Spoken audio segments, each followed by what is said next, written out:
California Collegiate League action between the visiting Conejo Oaks and the host, Arroyo Seco Saints. Good evening, ladies and gentlemen. I'm Mitchell LaFave, joined with me for the first time this summer in the broadcast booth, Tyler Roop. Tyler, how you doing? I am fantastic. Finally behind the mic. I usually do social media for the Saints, so I'm always right to your left doing the broadcasts. I've been itching to get at this with you, so I'm happy to be out here and doing it. I'm glad you're able to finally join us in the booth.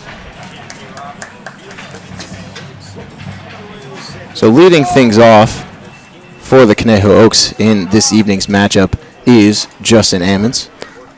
Justin Ammons, who we talked about with the Oaks broadcasters, actually, apparently got power galore.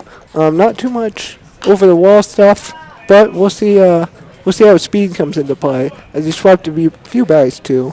The lineup for the Conejo Oaks today: Justin Ammons leading off in center, Will Pickett's at third, Nico Lima at first, Jacob Castro behind the plate, Gabe Baldovino at short, then followed by Raul Sandoval in right. Ramon Gomez is their DH. Trent McKinney is in left, and rounding it off, Tyler Odekirk at second base.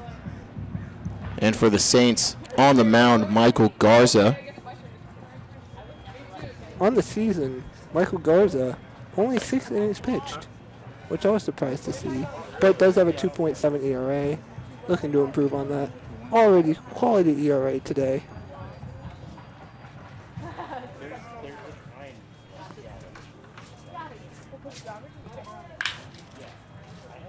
Ball from Ammons fouled off down the right field line. 2-2 the count to the leadoff batter. Garza,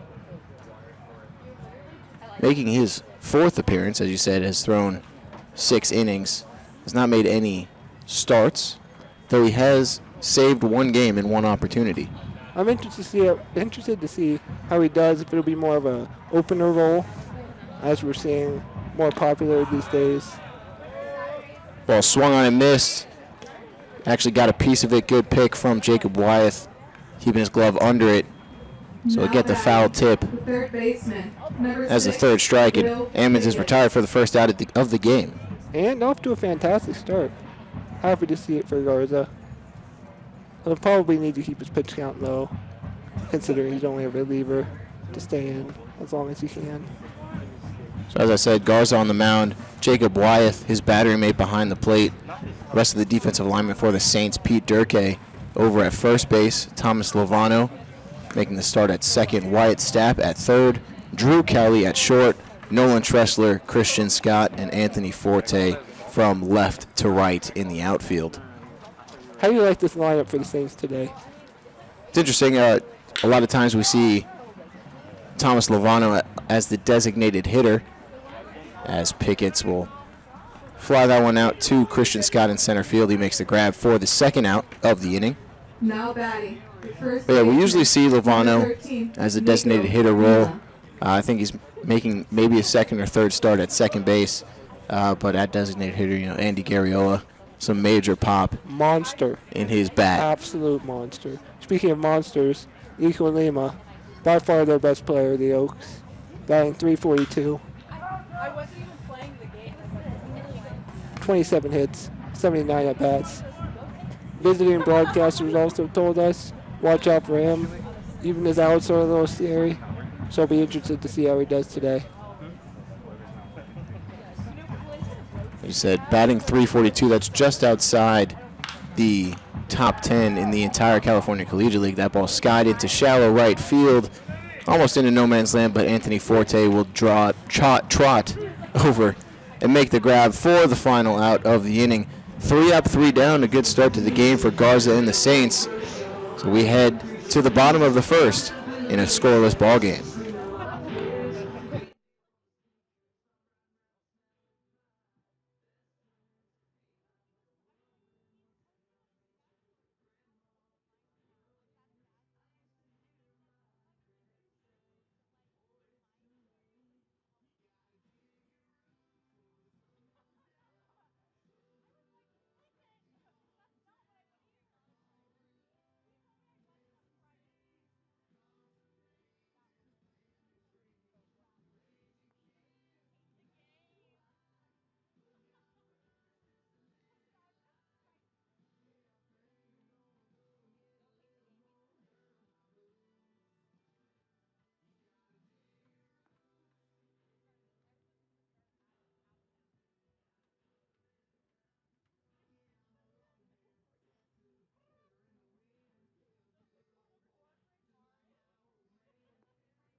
of the first inning here at Jackie Robinson Memorial Field, as Nolan Tressler will be leading things off for the Saints. So Nolan Tressler leading things off. Anthony Forte, he's in right field batting second. Drew Cowley, the shortstop, batting third. Batting cleanup, Thomas Lovano, he's at second base. Batting fifth, the designated hitter, Andy Garriola. Batting sixth at first base, Pete Durkay. Batting seventh, the catcher, Jacob Wyeth.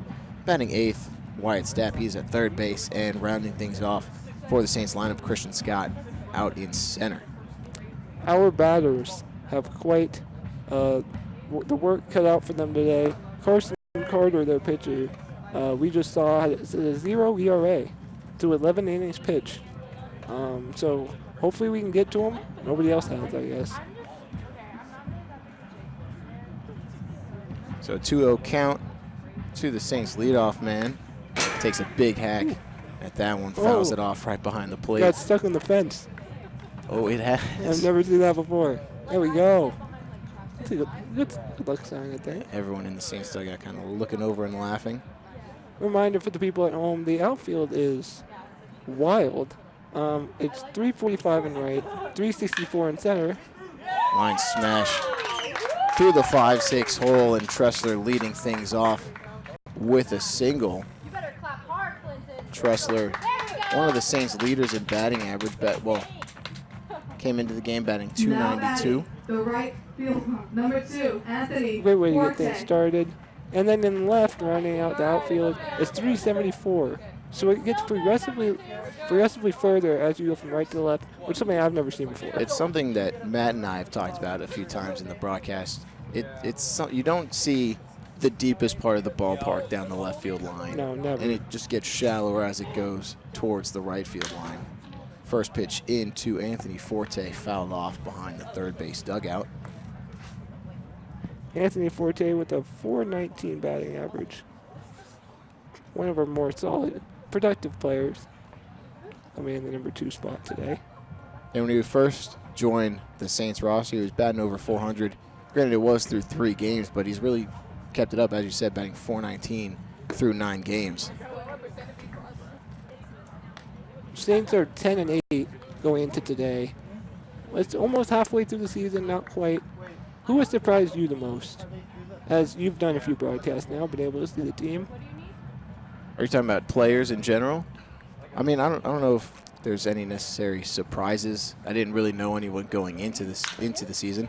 Ground ball to second base. Odekirk tosses to Baldovino at short, onto first base, not in time. So Tressler retired at second on the force out, but Forte will reach first on the fielder's choice. The shortstop. I didn't really know a lot of the players coming into the season. I noticed, though, Andy Garriola from Southern California, but attends Old Dominion. He was the Conference USA Freshman of the Year. So I had kind of big expectations coming into it.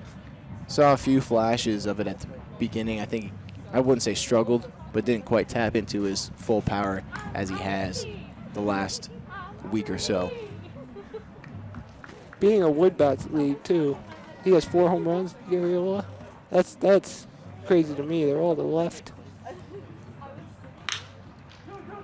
Another ground ball to second base. Odekirk again to Baldovino at short, on to first base.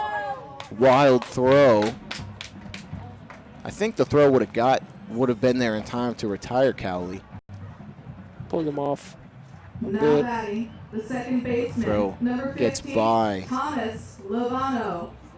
Lima at first base and saved by the fencing in front of the dugout. Luvano, also one of the Saints have a lot of good productive batters. He's batting .358. One of the top batters based on at-bats and plate appearances this season in the entire CCL. First pitch into Lovano, fastball just misses low for ball 1. Also just beautiful weather out here. It is a great day for some What is it, baseball. 70? It was 81 degrees Right when now? I checked about 30 seconds ago. Okay. It feels like 70. The clouds there's some good cloud coverage. It was not like this early in the day. It was pretty much clear skies, high 80s. It was quite hot, but it's cooled down a bit. I was about to say there was a light breeze blowing at the center. It's pretty much died off. as you can see from the flagpoles. But it's cooled down substantially in time for the game, and it feels quite nice. No doubt I'll be complaining about how cold it is in about an hour. That's been the routine for me. 1-1 pitch, line drive into the right field gap. Cowley with a good jump off the bat. He'll be rounding third. The relay home, not in time. And Lovano picks himself up. An RBI double with 2 outs. Fantastic cut. Lovano right into right center field. Now batting, the designated hitter, number 9, Andy Garriola. Here he is, the big man himself, Andy Garriola. 4 homers on the season, leads the CCL. May not seem like a lot, but you have to remember it is a wood bats league.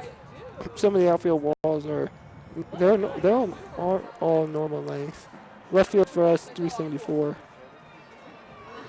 All his homers to the left. And all these home runs have come in this past week. He's hit a couple on the road, hit one Thursday night. Came in as a pinch hitter, did not start Thursday night's game against, I believe it was San Luis Obispo. He hit 4 in a row, right? 4 games in a row, home run? I think it was 4 games That's in a row. what we were being told. Has struck out 11 times. Pretty much one of those 2 outcome players, you know. Always exciting to see him up. There's not much of a 3 true outcome players. He doesn't walk a lot, but that's because he's so aggressive. Thing that Matt and I have talked about a lot. Swings at the first pitch a lot.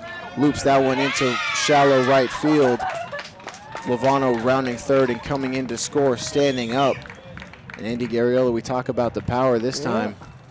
Going with a bit more soft contact, but it gets the job done, an RBI single. Not your typical Garriola hit, but one you'll take any day of the week. Now batting, the first baseman, number 32, Pete Durkee. So Pete Durkee now in the box for the Saints. Has only started 6 games this season. Looking to get some more experience in. Well, he has started 6 games, but he also, I think, made his Saints debut just That's at the right. end of last That's week. right. One of the new guys sent over, ground ball to shortstop. Baldovino fires on to first base in time. Durkee is retired for the final out of the inning, but the Saints pick up 2 runs on 3 hits. They left a man on. We head to the top of the second. Saints lead 2-0.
Top of the second inning.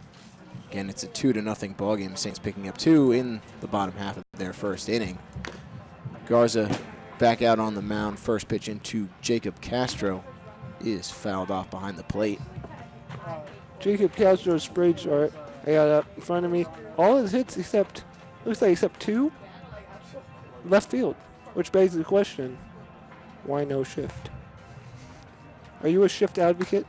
Ooh, Not foul even a ball. flinch. Foul ball right back I'd like to to our table. let the record show I did not flinch on that foul ball. Let the record show. Pull the Kobe Bryant. No flinch whatsoever. To answer your question, I'm not a big proponent of the shift. I must know why. I think I don't know. I think it takes away, I think, a lot of hits, which that's the point of it. I understand why teams do it. I'm not faulting them for doing it. I just find it annoying.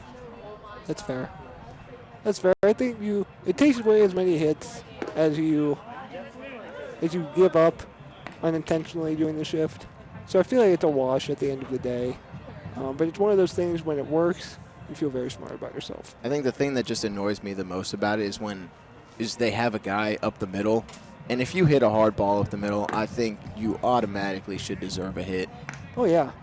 Oh, yeah. But it doesn't happen a lot anymore. The worst is when you're watching baseball on TV and they don't tell you the shift is on, and your guy that you're rooting for hits one up the middle. Yes. And then the camera goes to the outfield, right into the second baseman's glove. That's the worst. Full count pitch, cut on and missed. Jacob Castro, after working the count full, fell behind 0-2 early, worked it full, goes down swinging for the first out of the second. Well, no shift needed if you're going to strike out the guy. batting, the shortstop, number 8, Gabe Baldovino. And keeping on the topic of the shift, I think maybe it's just from more personal experience and frustration. Albert Pujols, One of your guys. I'm an Angels fan, had hit, I think, only below 300 one time in St. Louis. Has not hit over 300 at any point so far in his tenure with the Angels. But I looked it up. His average exit velocity is still over the league average. So it's not like he's not hitting the ball hard. This season? In general, the last wow. few seasons. I just think, I feel like he's been a victim to the shift a bit more than maybe some others. You talk about Albert Pujols. I'm a Reds fan. So growing up, I only watched Albert Pujols. He hit nukes on us every time. He used to have those ESPN machine commercials with Albert. I am not a machine. I am just Albert. That's right. I miss those ESPN commercials, man. They had some good ones.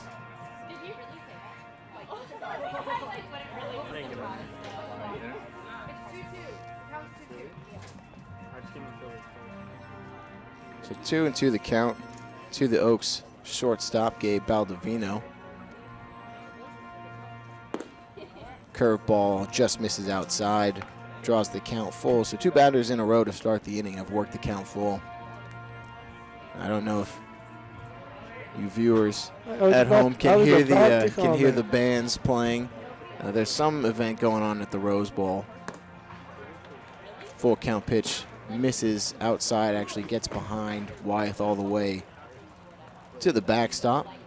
When I came in today to park, there was way more people. I was like, oh, here for the Saints game. All right. There was I guess there's a band camp going on. So if you hear it in the background, that's what it is. Yeah. That almost made me pay for parking. There was quite a bit of stuff going on when I pulled into the parking lot. I was sitting in a line, basically in the street to pull into the parking lot for about 10 minutes. And I pulled in and like, hey, here for the Saints. And they're like, oh, okay, all right. Yep. Yeah, keep going, go that way. Yep. But they almost made you pay, huh? They almost got you. Which is good because I am not carrying cash with me. Shallow line drive, into center field will drop in front of Christian Scott, and Raul Sandoval picks up the Oaks' first hit of the ball game. Not the quick inning that we saw in the first from guards. It'll be interesting to see how he comes at this next batter with 2 runners on. As you said, 2 runners on, first and second, 1 out here in the top of the second.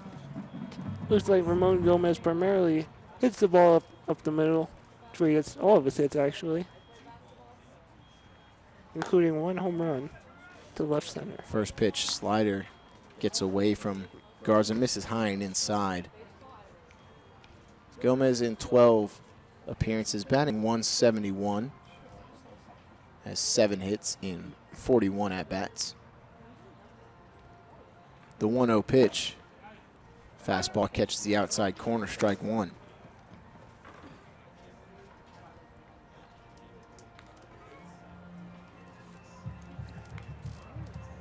You said you was batting 171. I know you're gonna hate me. You might want to think about bunting here. I'm just saying, this is a league where I don't see a lot of bunts happen. 1-1 curveball freezes Gomez. 1-2 the count. Get the runners second and third, 2 outs. I'm not too sure how much Conejo likes to play small ball. The Saints, we do not play a lot Absolutely of small not. ball. The only 2 bunts I've seen, 1-2 pitch in the dirt. Wyeth can't stay in front of it, and the runners, both runners will move up a base. Runners second and third with 1 out. So the only 2 times I've seen the Saints bunt this entire season, both came Thursday night. Wyatt Stabb laid down a bunt single, and then there was also a sacrifice bunt in that ball game. I have yet to see it happen. Being at one of these games, I've heard tale of the Saints bunt. Never seen it with my own eyes. Garza back to the windup with runners on second and third. 2-2 pitch. Curveball in the dirt. So for the 3rd time this inning, a full count.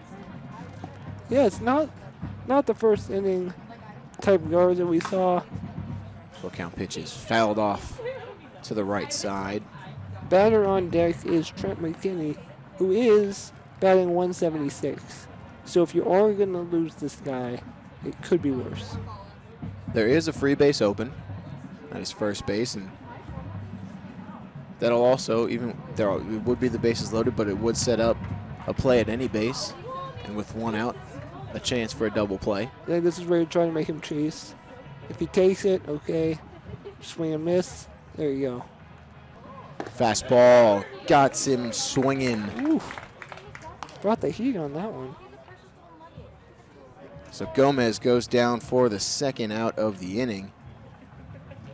Now I was batting, honestly the left fielder, expecting another number breaking 20, ball. I think everybody Trent except McKinney. except our pitcher out there was taking breaking ball too. I surely thought so. It was overpowered Gomez with that fastball. So the Oaks are going to need a 2-out base hit from Trent McKinney if they want to get anything on the board. Ball looping liner into right center field. Diving play from Christian Scott. And he hangs on for the final out of the inning. What a play from Christian Scott here from the stands. Dun-dun-dun-dun-dun-dun. That's our we'll see ESPN top 10 play, that. We'll see that on perhaps. Sports Center tomorrow. I think we I could. know it. And so with that web gem from Christian Scott, that'll do it for the Oaks in the top half of the second. They get 2 runners, 1 on a walk, 1 on a hit, but they leave both men stranded. We head to the bottom of the second. Saints still lead 2-0.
Bottom of the second inning in a 2-0 ball game.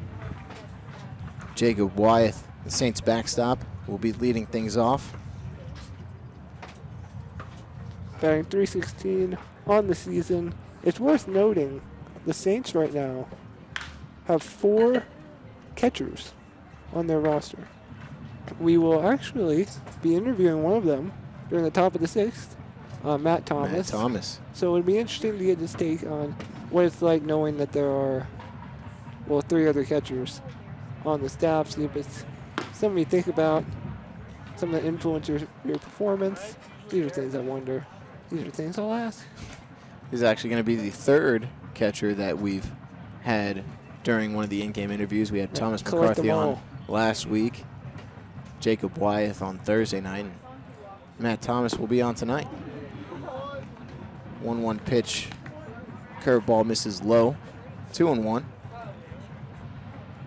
We just got a new catcher from Tennessee, right? That's the 4th one? Pete Durkee, he's playing first base tonight. That's right. He is listed more as a utility guy, but he does play behind the plate.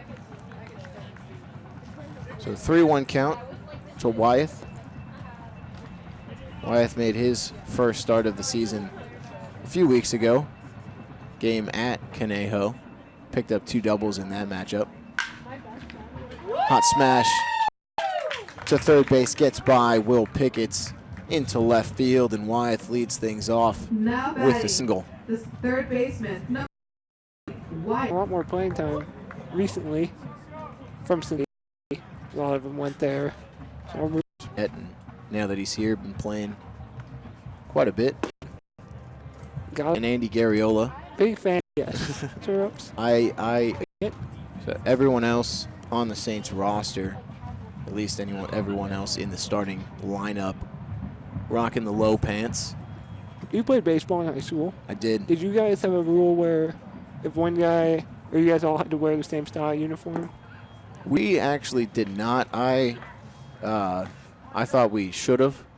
I wore stirrups during home games, and then I wore the low pants on away games. Personally, wasn't a fan of having the white stirrups with the gray pants. Style choice. Just totally one of those understand. weird things. Totally understand.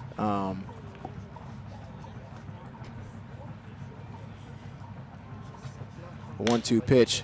Line drive into left field. That'll drop in front of McKinney. And Stapp, good piece of hitting with 2 strikes, Now picks batting, himself center up fielder, a number single of his 12, own. Hoping Christian Wyatt Stapp gets a Scott. big game today. Happy to see that one. Christian Scott coming off of that diving catch in center field.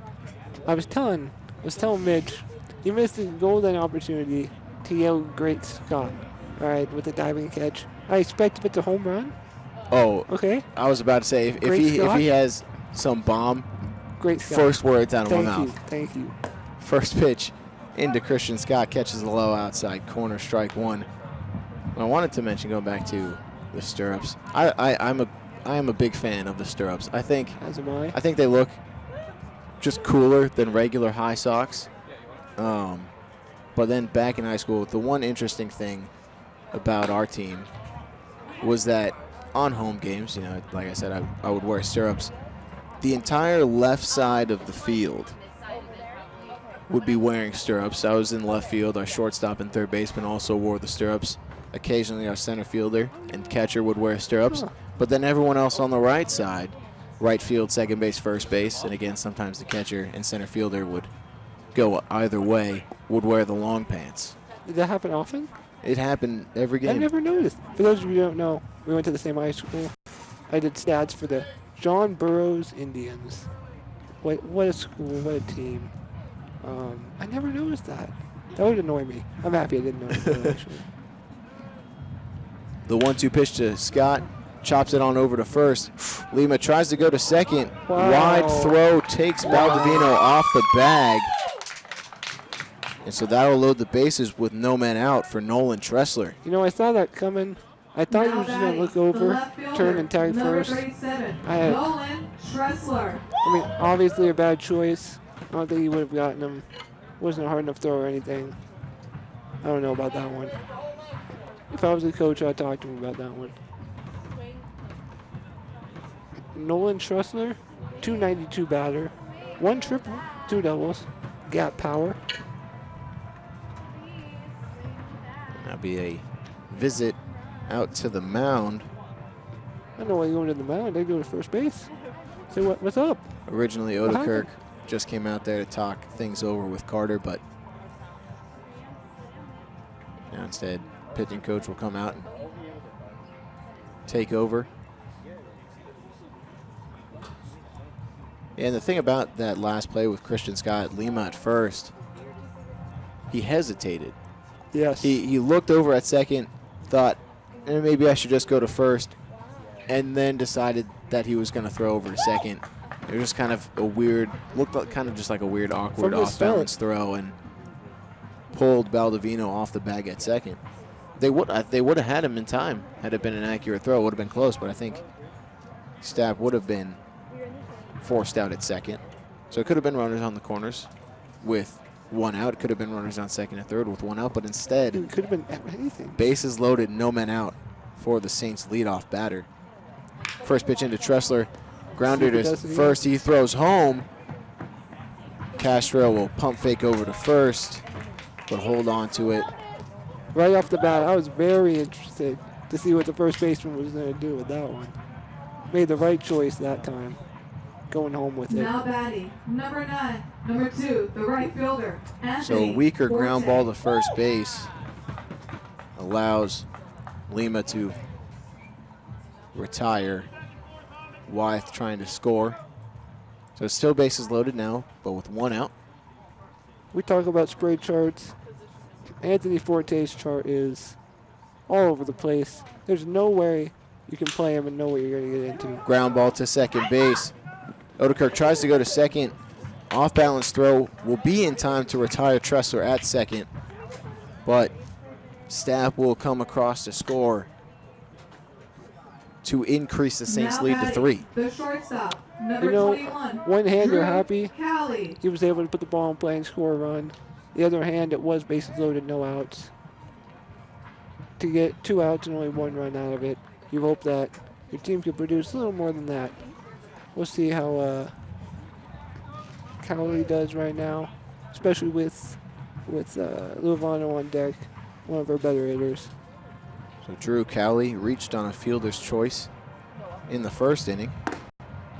Takes a first pitch fastball high and in.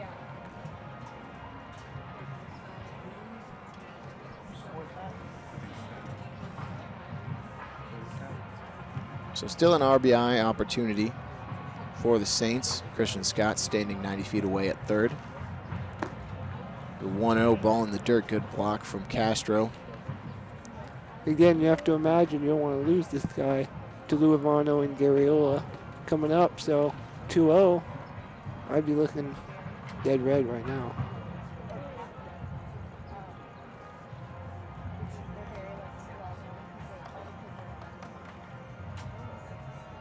The 2-0 Oof. fastball misses low and outside. Carter not too happy with himself after that pitch. Visibly distressed. 3-0. Again, you don't want to lose him.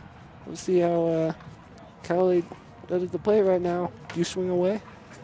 I think you take, There it is. and that he does as that fastball misses high and wide. Ball 4.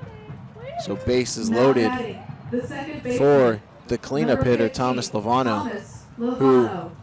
in the previous inning smacked a double into the right center gap. That's right. Again, a reminder. 3 doubles.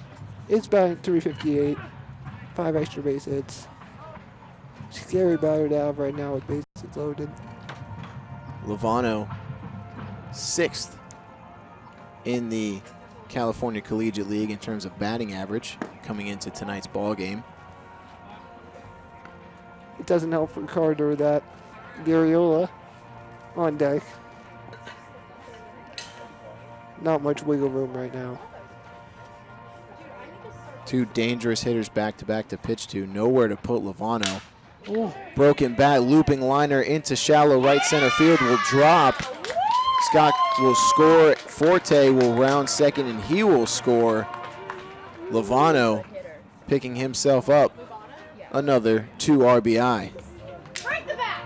Yeah. Scott Now batting, picks up the broken designated bat and hitter, number 9, breaks it over his knee. There you go. Why Garriola. not?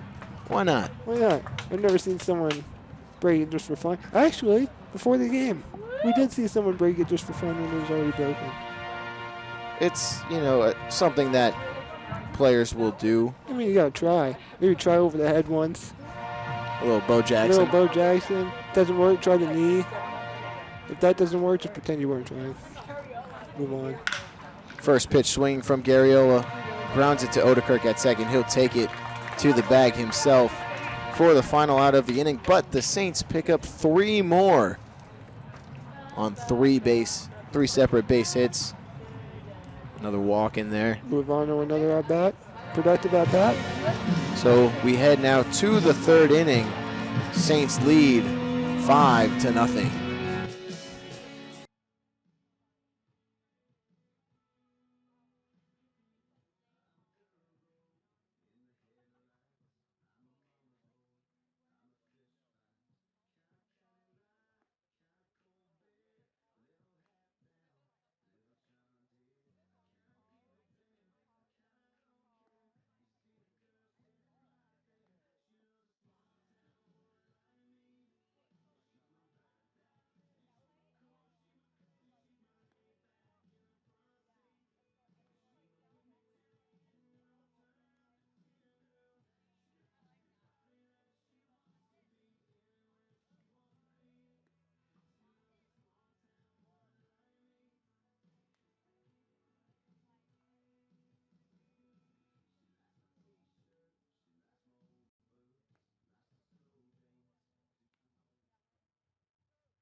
Top of the 3rd inning here at Jackie Robinson Memorial Field. It's a 5-0 ball game. Saints picking up 2 in the bottom of the first, 2 in the second. First pitch swing from Tyler Odekirk. Shallow line drive into left field. Tressler will get there, make the grab. So 1 pitch, 1 out here to start the 3rd. Couldn't be better. Number 1, Justin Ammons. And it's really something that Garza would really like to see. Struggled a bit with command in the top half of the second. Had a few long at-bats. Nothing better than 1 pitch swinging. Looking for a bounce back. See how Ammons does at the plate. So he takes that first one in for a called strike. Wasn't too happy with the call. Wind moving a little bit now. Just a tad bit in center. See the flags? Picking up, blowing a bit towards left center field. You're going to need all the wind you can get to carry out there, so good to see it for the righties. So a quick 0-2 count to Justin Ammons. Fastball just misses the outside corner. I don't know about that one, but I won't say anything. So it's a 1-2 count to the Oaks center fielder. Curveball in the dirt gets Ammons swinging. Wyeth will have to throw down to first to complete the strikeout. Beautiful pitch. Bit of a high throw, but Now batting. Ammons will be retired for the second out of the inning. Will Pickens. That's the type of pitch I was expecting on that one at bat, where it was runners on second and third. And With one out. Gomez at the plate. Yep. But hey, you got to fool them. They fooled me. Credit where credit's due. So Will Pickett's the 3rd baseman, steps in for his second plate appearance. Flew out in the top of the first. Pickett's appearing in 5 games so far. This is his 6th, batting .188. So another 0-2 count in this inning. His only 2 singles went to left and 1 bunt single. He is who the other broadcasters were talking about as one of the best bunters he's ever seen. Fastball just misses the low part of the zone. Garza and pretty much the entire infield thought that was going to be strike 3. Garza took a couple steps off the mound, but That's 2 calls this inning. fastball line drive into left field. Tressler had him played perfectly. Perfect Moves in bounce about back. 2 steps to make the catch. And so another 3 up, 3 down for the Oaks. We head now to the bottom of the third. Still a 5-0 ball game.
Back here for the bottom of the third, Pete Durkee, Jacob Wyeth, and Wyatt Stapp, the three to get things going for the Saints.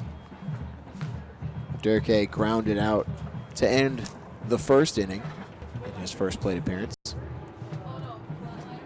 Goes to Tennessee, right? He does. Him and Christian Scott today, both starters, both at Tennessee, both bright orange cleats.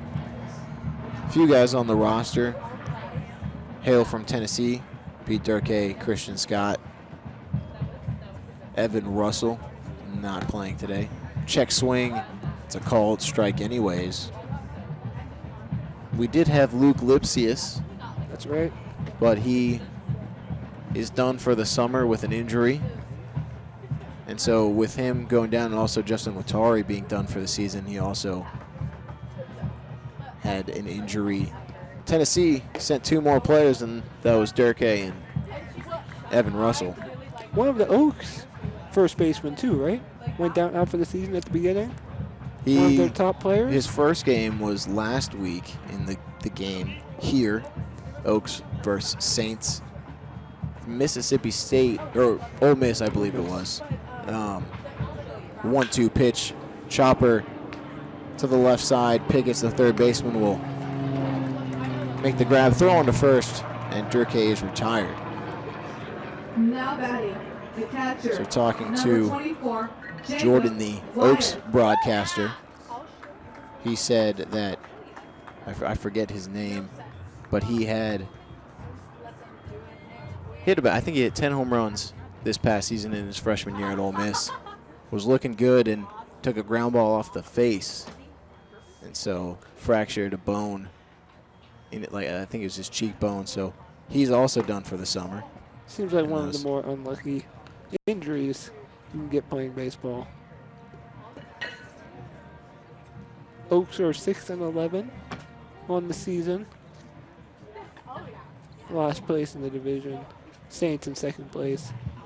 3 games behind the Foresters. So Oaks, while they are 6-11, they are on a 2-game win streak. And the Saints, as you said, 10-8, 11-8 in total play. They beat the Ventura County Pirates last week. They're on a 4-game win streak in this league. Wyeth check swing. First base umpire says he went around. It's a 2-1 count. With such a compacted season, these little 4 or 5 game win streaks add up real fast. This is also the 4th matchup between the Saints and the Oaks on the season. Wyatt takes a big cut but comes up empty. The Oaks won the first matchup 5-2. That was here. That was the 2nd game of the season, and the 3rd game of the season traveled out to Thousand Oaks to play Conejo. Lost 7-6. Now that was a rough one. That was a rough game. Started the game scoring 6 in the top of the first and couldn't get anything else going. Extras, right? Well, Saints would lose it in 10. And then the last game came last Friday, the 21st, where the Saints picked up an 11-5 victory. So full count to Jacob Wyeth. Hot smash over to Odekirk at second base. Toss on over to first for the second out of the inning. Now batting, the third baseman, number 14, Wyatt Stapp. Wyatt Stapp at a base hit to left field, I believe, his first time up. Line drive single. Mound visit for the Oaks. Another mound visit. Carson Carter with 47 pitches through 2 2/3 innings, 29 strikes, 18 balls. Again, I did point this out at the beginning of the broadcast. His stats ready at a 0 ERA in 11 innings. We put up 5 against him. Got to be a confidence booster for some of these Saints. He's only walked one batter in this ball game. So control and command hasn't really been much of an issue. But I think he's just been leaving a few too many fastballs out over the plate, and the Saints, an aggressive team, taking advantage. First pitch fastball misses inside, ball 1.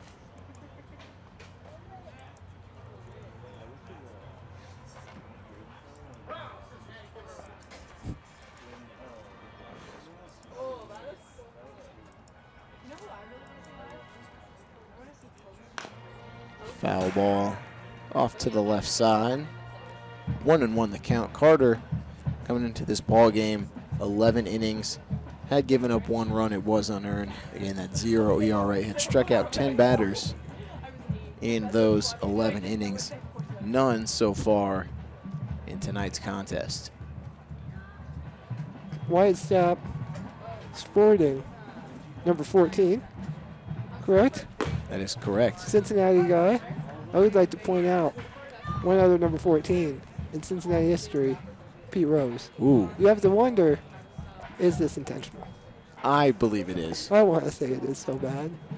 It's got to be. It has to be. From Cincinnati, utility guy, plays everywhere, 14. wearing 14, got stirrups on. At 1-2 fastball, catches the inside corner, gets Stapp looking for the final out of the inning. So for the first time in this ball game, the Saints go down in order 1, 2, 3.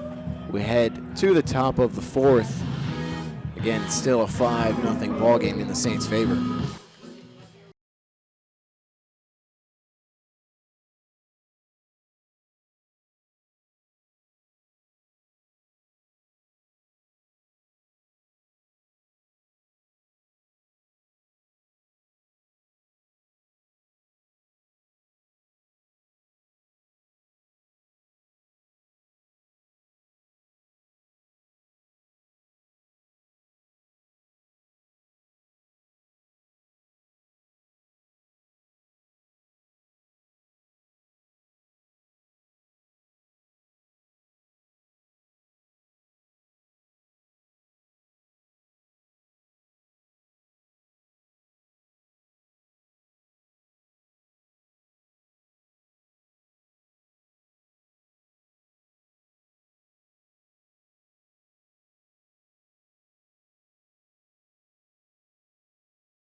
Top of the 4th inning.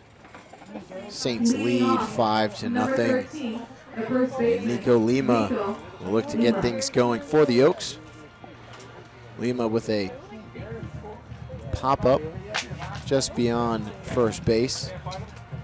Back in the top of the 1st inning. Guards with a quality first 3. Interested to see how long they keep him out there, as he only had 6. About 6. So back for his 4th inning of work. You mentioned at the beginning of the broadcast maybe using him possibly as an opener, as he hadn't really pitched that deep into any game that he's been in. But working quickly through the first and the third innings, why not send him out for his fourth inning? Shallow line drive into left field. It'll drop in front of Tressler, and Lima will lead things off with a base hit. Tressler Now batting, thought the about catcher, diving. Number Thought 24, better of it. Jacob Castro. With a 5-0 lead, the run's not going to necessarily hurt. I do want to go back to our Pete Rose discussion, as we saw Wyatt Stapp sporting number 14 from Cincinnati. We were wondering, could it be because of Pete Rose? I have to ask you, should Pete Rose be in the Hall of Fame? That's it. That's one of baseball's age-old question. That's right. There is, contrary to popular belief, the correct answer. And the correct answer is yes. I think that he should. Runner goes. Great jump from Lima, but Castro will loop that into shallow left. A hit and run works out in the Oaks' favor. Speaking of Stapp, I know you guys Now at batting, home can't the see it, shortstop, number but 8, that was a Dave looper right Baldino. over the glove of Wyatt Stapp. If he was just playing a step back, might have been able to jump up, snag that one, double off the runner. Instead, there are runners on the corners, no outs. That was probably one of the greatest jumps I've seen so far this season. Lima had probably 2 or 3 steps towards second base before Garza even picked up his leg. Usually not something you really see with a hit and run. Right. A straight steal, see that a lot. Players trying to get a good jump on the pitcher, but usually with a hit and run, you just want to wait to make sure that the pitcher's going towards the plate. But, it still worked out for him. Ground ball through the right side. Gets by Dirk as he was playing to the throw in from Forte in right. Gets by Cowley and then by Stapp. And that'll be Now throwing batting, error the right fielder, from Forte, number 4, and that allows Bo Castro to trot all the way around the bases and get to home. So, single from Baldovino won't get credited with the RBI because of the error. But now it's a 5-2 ball game. While the throw was offline, it was quite the throw out of right field. Showcase the arm a little bit, give up a couple runs.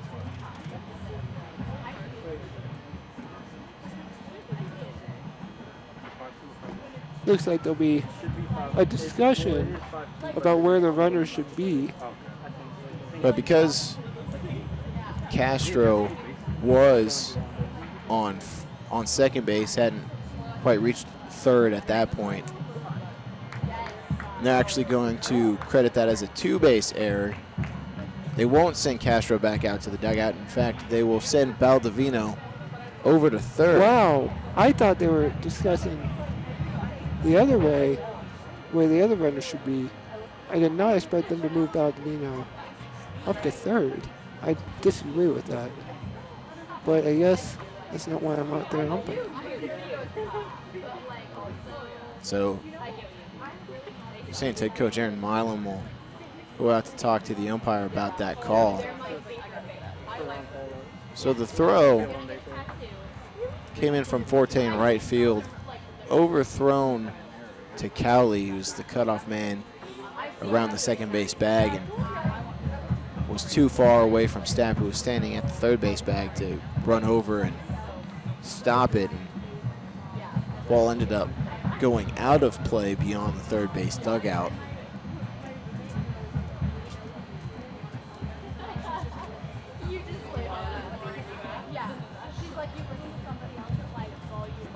So it's a 5-2 ball game nonetheless.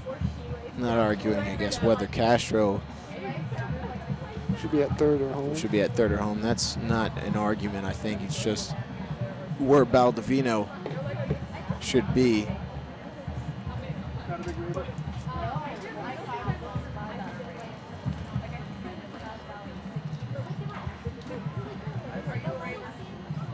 It will be interesting to see how this dynamic plays out throughout the game.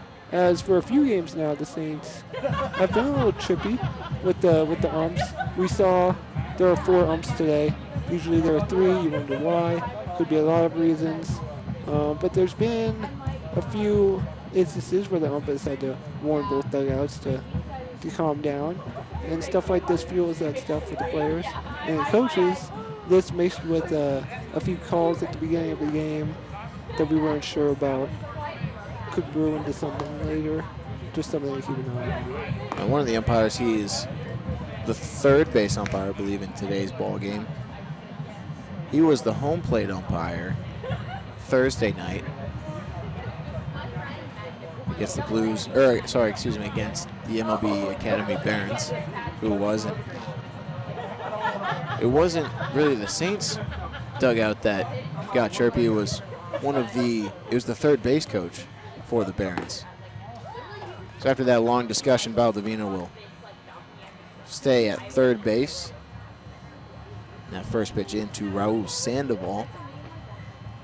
Misses for ball 1. Sandoval singled in his first plate appearance.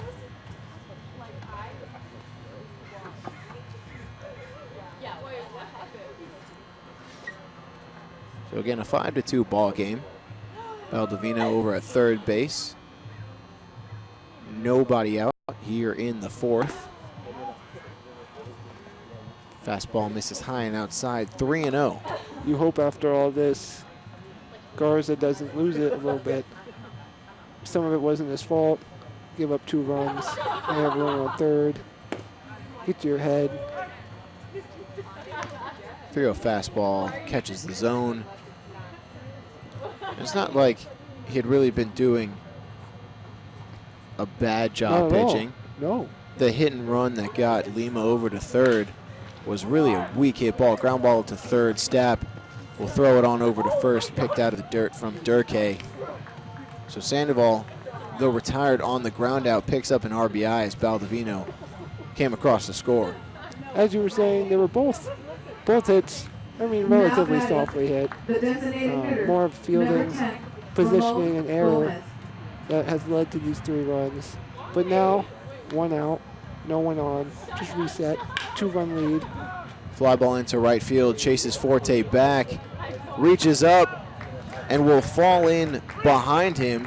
He kind of fell as he reached back to make the grab, and Gomez will reach second with a stand-up double. So that ball carried probably a bit more than Forte had imagined. He was running back, and ball hit to right field off a right-handed hitter's bat. It's going to tail towards the right field line, and I think Forte hadn't quite accounted for that. He reached up, kind of reached behind him almost, just out of his reach. Tried to lay out last second. It fell in, one hop the wall, but a good recovery keeps Gomez at second, so at least nothing more than a double. First pitch fastball. McKinney gets McKinney swinging. And as we saw with the throwing error, although it was an error, it was a good throw. He was able to showcase the arm a little bit. So you know not to run on him. Held him at second. Hopefully Garza can bounce back from that. It's been a rough inning for him so far. 0-1 slider misses wide. 1-1 the count. Garza struggling with the even number innings in the first and third, both 1, 2, 3, retiring the side in order. In the second, although the Oaks did not score, they did threaten. And then now here in the fourth, so far 3 runs have come across with just 1 out. Curveball catches the strike zone. Wyeth trying to back pick Gomez at second. He'll get back in, standing up safely. So it's a 1-2 count to Trent McKinney, who lined out in his first plate appearance. And now you start to wonder, unfortunately I can't see over to our bullpen area, but you start to wonder, when do you bring someone up, start warming them up. Another breaking ball popped into shallow right field. Lovano will run out there and make the grab. So 2 outs now here in the 4th. 1 out away from escaping Now more batting, danger. the second baseman, number 14, Tyler Odeker. After all the drama, it is a triplet of sub 200 batters for the Oaks. So I would imagine Garza knows that, has prepared for that, and that's one of the reasons why they're keeping him in. I imagine this might be his last inning. First pitch curveball misses low. Odeker coming into the game batting 190. This is his 19th appearance on the season, so really struggling in his first 18 games, only picking up 12 base hits. One of them being a home run. The 12 base hits, 7 singles, 2 doubles, and a home run. Home run, huh? Yeah. Good for this guy. The 2-0 pitch catches a strike zone. They play at Cal Lutheran, a nearby university here in California, in Thousand Oaks. We were able to go there for that third game you were talking about. Second game versus the Oaks. Very nice facility. Odeker, a small guy, he is 5'9". Shows bunt, lays it down. Ooh. Garza will make the play. Not in time. Runner trying to come in to score. And Gomez will come in all the way around from second on that play to score. Very interesting play for those of you. If you missed it, it was a bunt. Now batting, Catcher and pitcher both the center fielder, converged on the number ball. 1, Garza picked it up. Evans. Catcher was riding him a little bit. Messed with the throw just a tad bit. Threw down the first. Because of that, they were both off the plate. First baseman had nowhere to throw. Heads up running. Was able to score. And I gotta say, I believe that should have been Wyatt's ball. He's running out to make that play. He's kind of got the momentum going in his favor towards it, like into the field, and a little bit of miscommunication. They ran into each other. Oh, good strong throw from Garza. I thought they might have been able to get Odeker going down the line, but then with Wyatt out there, probably talking things over with Garza. Good heads-up base running from Gomez to come all the way around and score. Fantastic. He was one of the only ones on the field who realized that he had a golden opportunity to run home. Nobody was there. Too busy going over the play that just ensued. And just like that, only a 1-run lead for the Saints. The 1-1 pitch to Ammon, skied out into shallow left field. Tressler will make the one-handed grab, and that will finally retire the side. But the Oaks, they pick up 4 runs on 5 base hits. There was also an error. We head to the bottom of the 4th. Now a 5-4 ball game.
Bottom of the 4th inning. And after 4 runs in the top half from the Oaks, it's a 5-4 ball game. New pitcher in for the Oaks, Aiden Dolan, will be on to relieve Carson Carter. Aiden Dolan, not much experience on the season so far. Only 3 innings pitched, with an unfortunate 15 ERA. I think it's safe to assume probably 1 bad outing. Maybe 3. It remains to be seen how he does today. For the final line then for Carson Carter, 3 innings, 5 runs, 3 of them earned, 6 hits, 1 strikeout, and 1 walk. So Christian Scott again with that run-saving dive in center, looking huge right now. But it's only a 1-run game. and that Carson Carter now has an ERA on the season. Now after 14 pitches, ground ball up the middle. Good backhanded play from Odekirk. Tries to make a Jeter-like throw to first, but it'll be well late, and Christian Scott will reach first base with an infield single. Number 37, Nolan Stressler.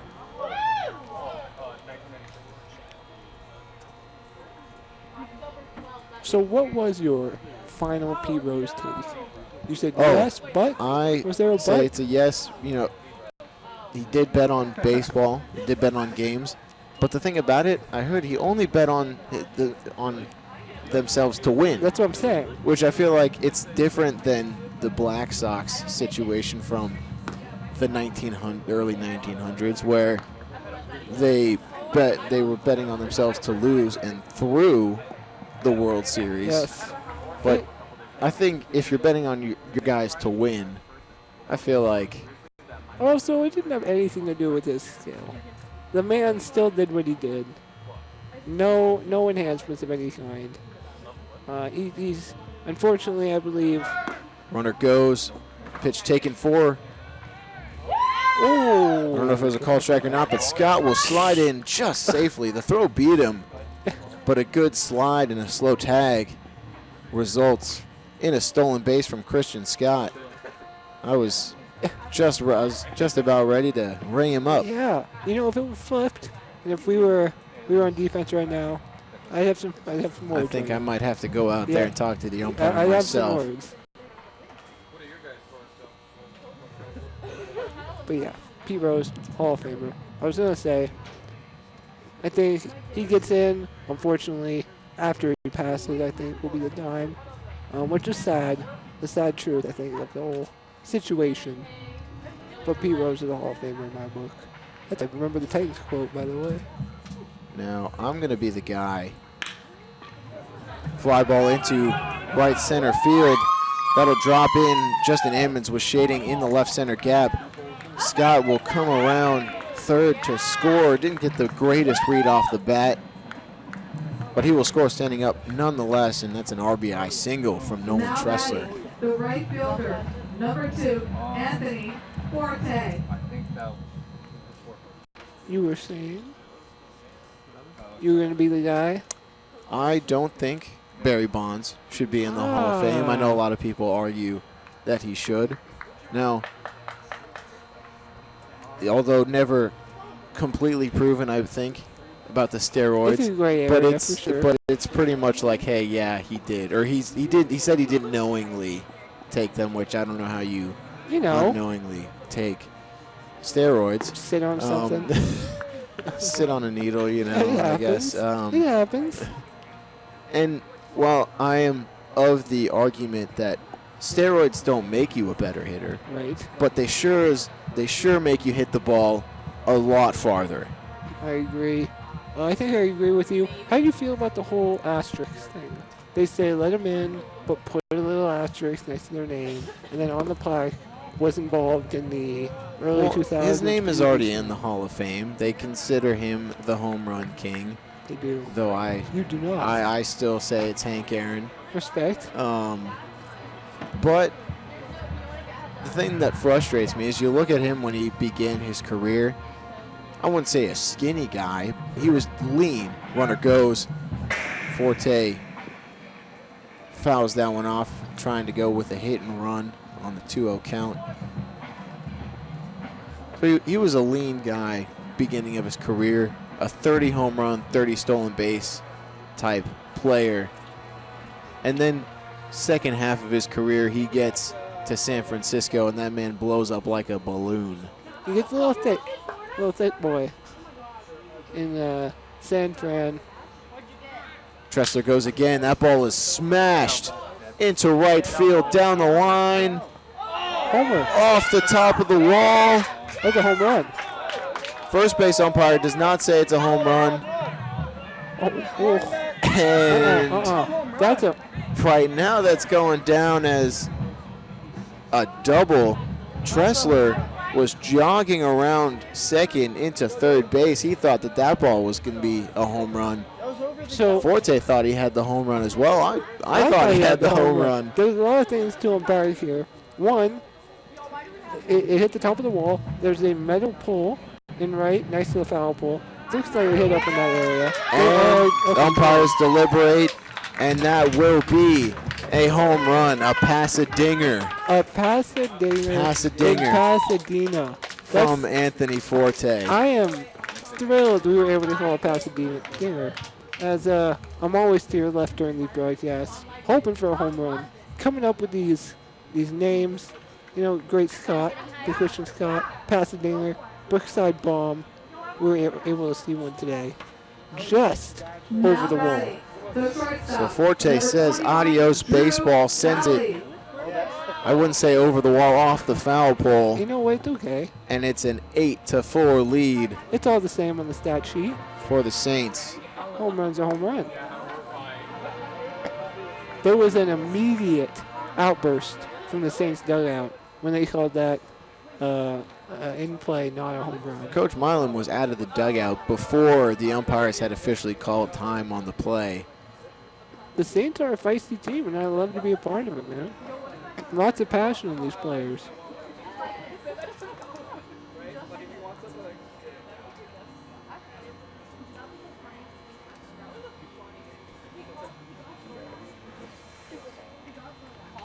(2-0) misses low and outside. 3-0 the count to Drew Cowley.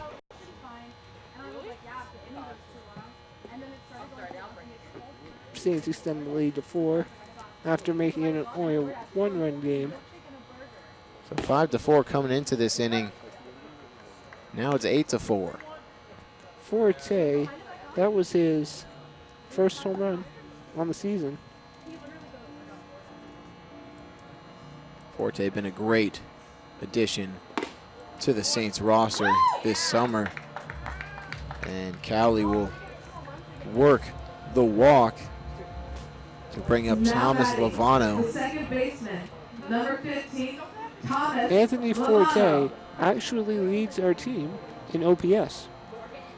Quality batter. And in slow game. He just proved that right there. Home run to right field. So Thomas Lovano, 2 for 2 on the evening. With a double and a single, has 3 RBI. So he takes that first one low and outside for ball 1. Dolan really struggling with command this inning. 17 pitches, only 6 have gone for strikes. And one of those strikes was sent out of the park. His ERA did start here today at 15. The 1-0, another fastball that misses low. 2-0 to the Saints cleanup hitter. And a dangerous one at that. Garriola is on deck. So again, the 1-2 punch, absolutely threatening. It's like 375 for Lovano has 2 home runs himself on the season as that 2-0 pitch misses in the dirt. A good block from Castro. Holds Cowley at first. So coming into this game, Lovano was tied second on the team with 11 RBI. With the 3 he has today, now taking the lead Garriola with 13. Well, actually, excuse me, they're now tied. I forget, Garriola picked up an RBI himself this evening. Lights are coming out here Now at batting. The Brookside. designated And hitter. Slovano Number works 9, a Eddie 4-pitch walk. Garriola. There'll be a visit to the mound. Perfect, because unless it's a pitching change. But Garriola was involved in some. We finally get to really Yes. talk about Garriola again. Thank you. He has very quick at-bats. Yes. So one thing, we were talking about Lovano's broken bat, 2 RBI single back in the second inning. Talking about breaking bats, snapping bats over your knee. Garriola has snapped a couple of his own during batting practice before the game. Matt mentioned this in a previous broadcast. Garriola said, "Hey, the bat snapped on me, so I snapped the bat." There we go. That's a quote. That's a Write that quote. one down. And let's not forget, what was it, a few days ago? A few days ago, It's I believe it was I guess Wednesday. it can't be a Pasadena, right? It was not a There was Pasadena. a home run, walks to first, flips the bat. Absolute boss move, power move. I'm with it 100%. Ends up on Twitter, gets retweeted by a few accounts. Ended up viewed 24,000. Over 24,000 times it has been viewed on Twitter. It's a bat flip to see. One of the best I've seen. I'm a fan of that kind of stuff. Straight savage. Did not flip it till he was about to step on first base. You know, the whole let the kids play movement in the MLB. Swings at that curveball. Sliding stop from Baldovino in the hole. Throw on to first. Cannot be picked out of the dirt from Lima. Would have been a close play at first. Now batting. The first baseman. Number 32, Pete Durkay. But yeah, with Garriola making a name for himself in the CCL, leading the league with 4 home runs. So bases loaded for Pete Durkay.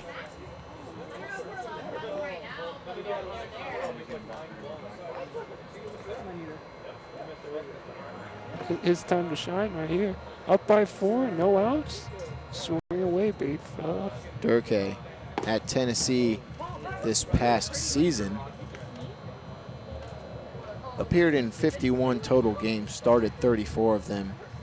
He had his worst season batting average wise, batted .228, but he did have 3 home runs and 21 RBI.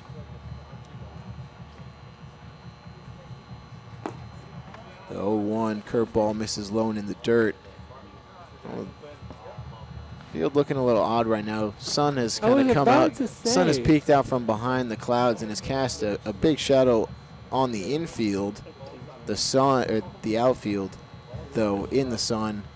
Center fielder Justin Ammons and right fielder Raul Sandoval shading their eyes, but also the lights have come on.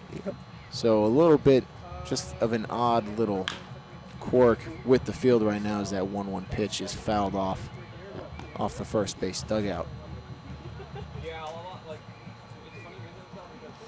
And this is the strongest the sun has been since before the ball game, when it was pretty much clear skies. You know, just in time to turn the lights on.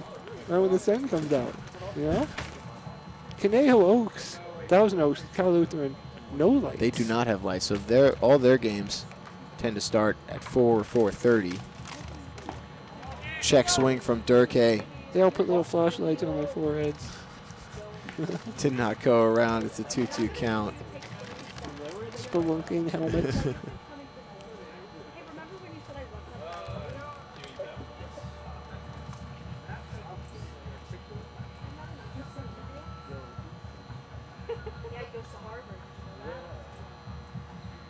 So Durkay, so far in his 3 games, has not picked up an RBI. Perfect opportunity here. Ducks on the pond, bases loaded with nobody out. So he skies that one up, and that'll get out of play. Hear someone in the stand yell, I got it.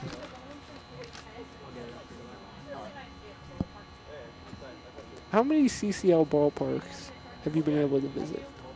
3. I've been to 3. Obviously here, Jackie Robinson Memorial Field. I've been to Cal Lutheran, the home of the Conejo Oaks, and Pershing Park, where the Santa Barbara Foresters play their home games. How was that one? I haven't been able to.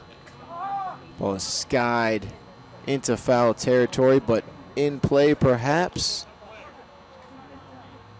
Lima will make the grab, but the first base umpire says he was out of play. There's a line drawn from the end of the dugout all the way to the wall in right field, and that is considered out of play, dead ball. And Lima had maybe a foot or two Into the stands, if you will. into the quote-unquote stands.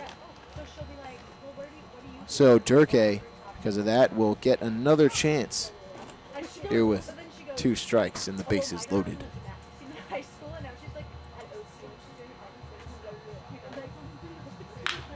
Line drive down the right field line, just foul. Kicked up dirt, but I thought it kicked up chalk. Check the replay.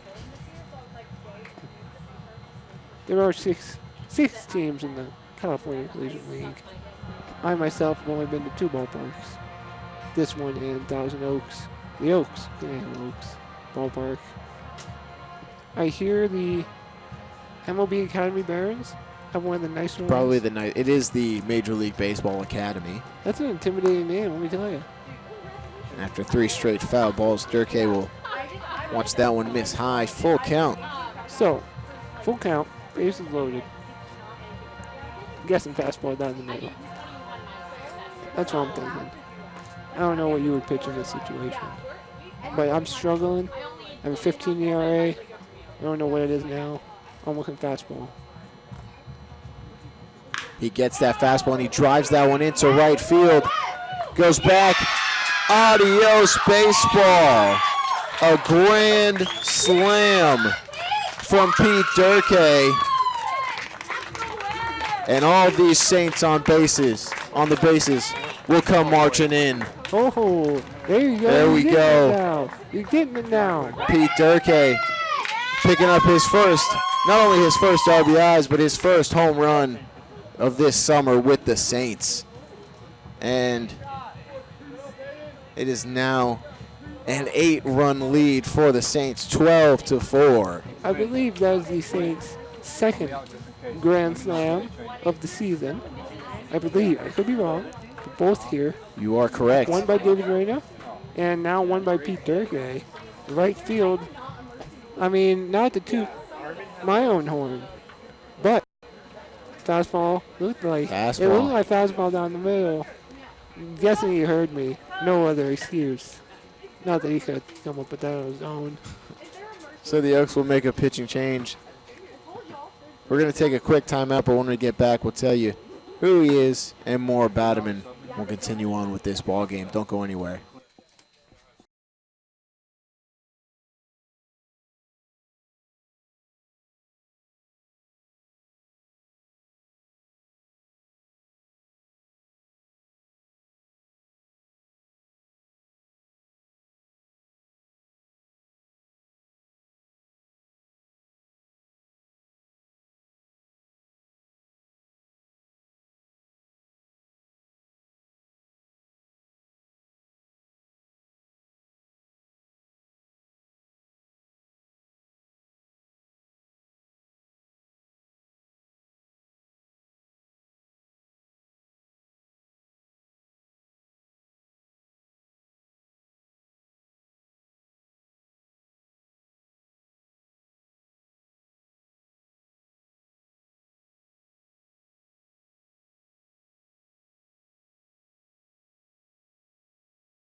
College, number 26, Guillermo. So we resume Pineda. action here, still in the bottom of the fourth, a 7-run. Now batting, Bottom of the fourth inning. catcher, 11 number total 24, runs scored this Jacob inning. May I Wyatt. add, no outs yet. No outs. As the pitching change, Guillermo Pinedo will be taking the mound for the Oaks. Jacob Wyatt, first pitch swinging, fouls it off.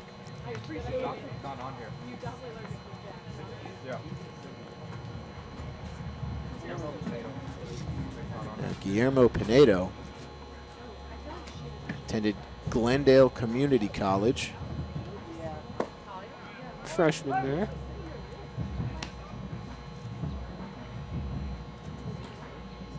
And that's about all the You know information what? that there is. That's all on we him. have on this guy, to be honest. New guy, young guy.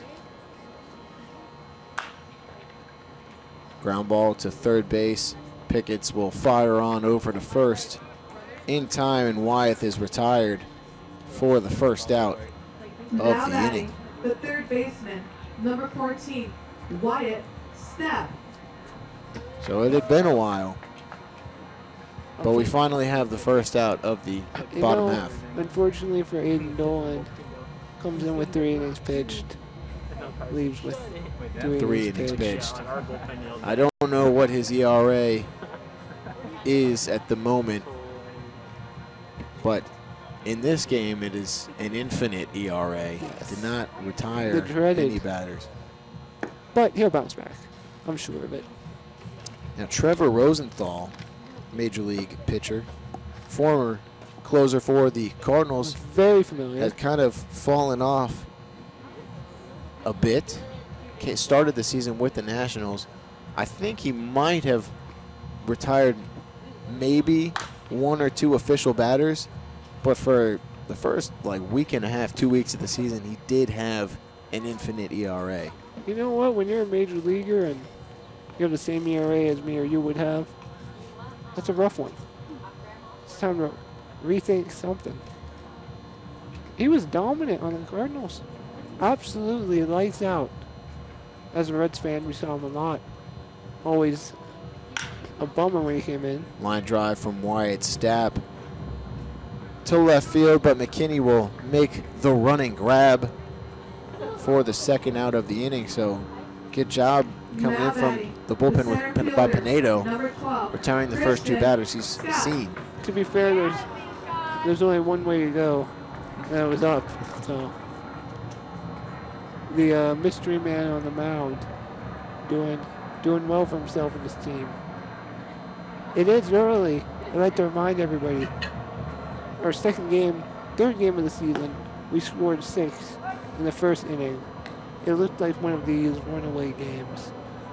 Again, ended up losing 7-6. So, never too safe against the Oaks. So continuing on about Trevor Rosenthal, he recently just signed a minor league deal with the Twins, but with the Nationals at the beginning of the season, made 12 appearances through only 6 1/3 innings pitched. Oof. A 22.74 ERA. So that ball is grounded up the middle Cue ball up for the a middle. single. So a 22.74 ERA. Now That is batting, the 15 left earned fielder, runs number in 6 1/3 37, innings pitched. Nolan Schressler. Shout out, by the way, to our bat boys. I know you see them running across the screen. We have 2 primary ones. Both equally just excited to be out there. I wish Trevor Rosenthal the best. Never thought I'd say that a few years back. But you feel for a guy when that happens. Well, and now that he's not on the Cardinals, you can root for That's him all right. you want. That's right. So Tressler in for his 4th plate appearance here in the 4th inning. Singled earlier this inning.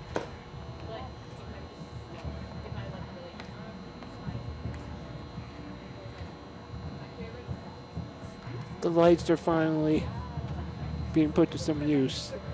Sun goes out here at Jackie Robinson Field. In full effect as the sun has officially I would say dipped I would say. below the horizon. Still a bit of light out, but no Golden more hour. sunlight. Golden hour, no more sunlight on the If field. you're going to take a photo, go do it now. Now's the time. But keep the broadcast on. Yeah, please. Ball's skied up to the shortstop, Baldovino. He makes the catch Big inning for the Saints. final out of the inning. And as you just said, a big inning for the Saints. They pick up 7 runs on, to be honest, I don't know how many hits. It was a few, More than a handful. including 2 home runs, one from Anthony Forte and the big grand salami from Pete Durkee. We head now to the top of the 5th. It's a 12-4 ball game.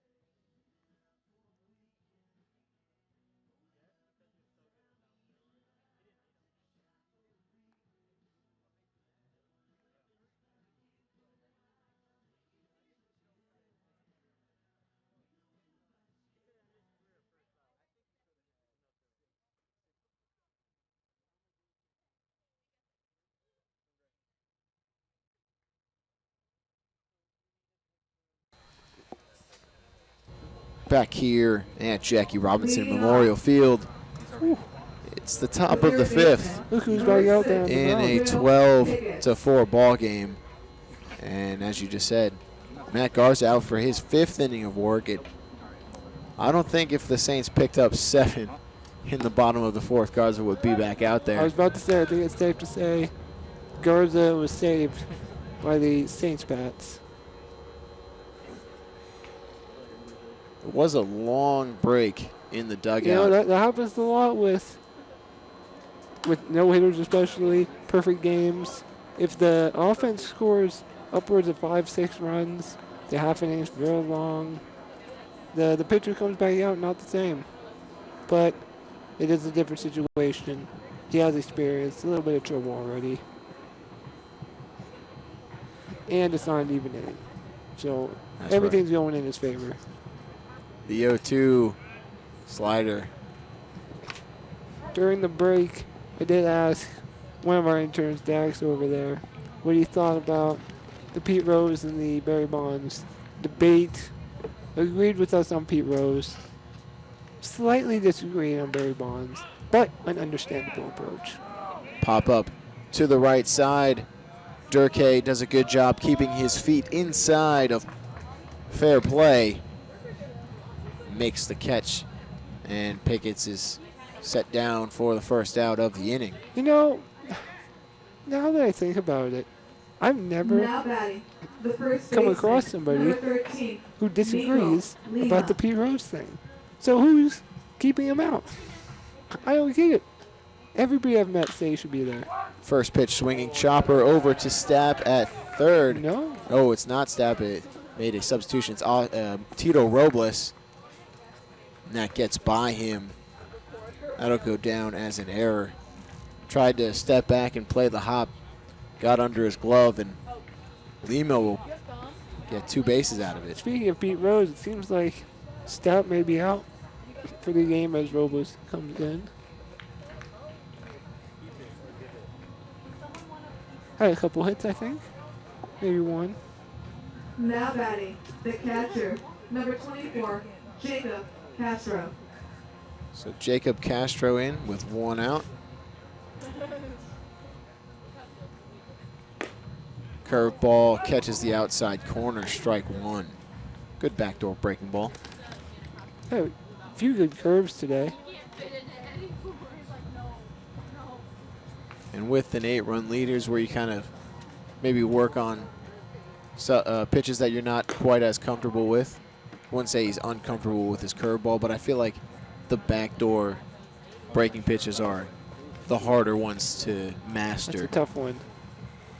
Like you said, too, the last thing you want to do, though, is lose control, start walking people. So experiment, but come after him too.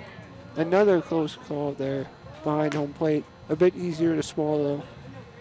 Up by 8. Tries to catch him with the low inside fastball, but misses.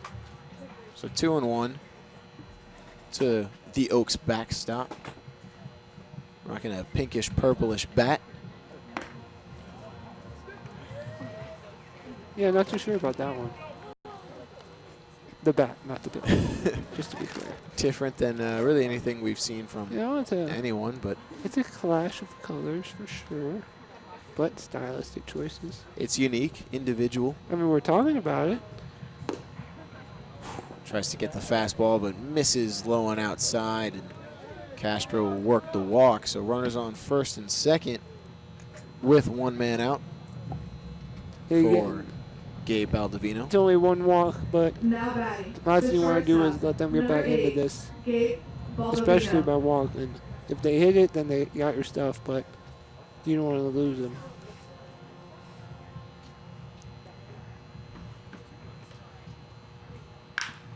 First pitch that'll get through the 5-6 hole.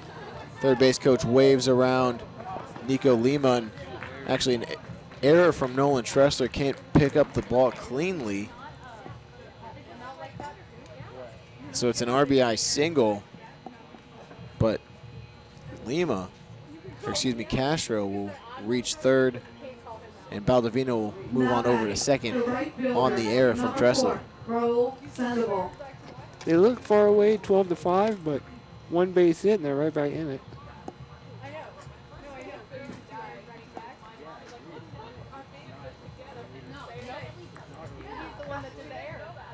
So runners on second and third for Raul Sandoval. It's a 12-5 ball game. Good off-speed pitch from Garza gets Sandoval swinging.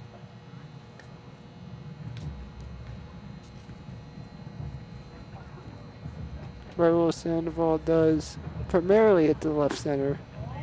You see the center fielder shading a bit to his right, our left.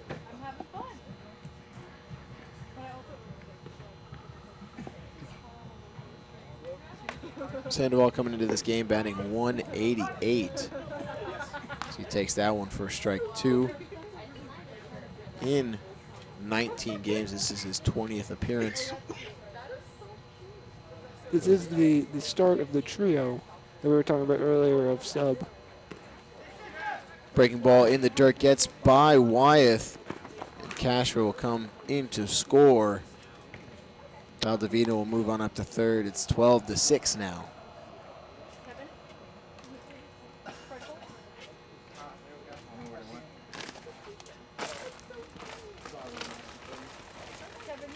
This inning, the Saints have allowed the Oaks to get back into it with a walk, an error, wild pitch, stuff you don't want right after a rally. The 2-2 pitch fastball just misses the high outside corner. Again, for I think the 4th time, Garza is visibly upset on a call, circled twice around the pitcher's mound. A little upset with the call, maybe a little bit upset with himself. And that one misses for ball 4. And again, visibly upset on the mound. You know, when that happens, he worked real fast after that one. Till he lost control a little bit, maybe in his head. Again, Now a sub batting, 200 batter. The So you designated do not hitter, want to walk number these 10, guys. Ramon Gomez. So Ramon Gomez stands in for his third plate appearance. Struck out in his first at-bat, doubled to right field in his second. Check swing. Umpire says he went around. Strike 1. And as I stated, I think his last at bat, every one of his hits, except a home run to left center, has been up the middle. So just something to keep in mind as we see how this at bat progresses. The 0-1 curveball, late swing from Gomez, but he does get a piece, and he fouls that one off.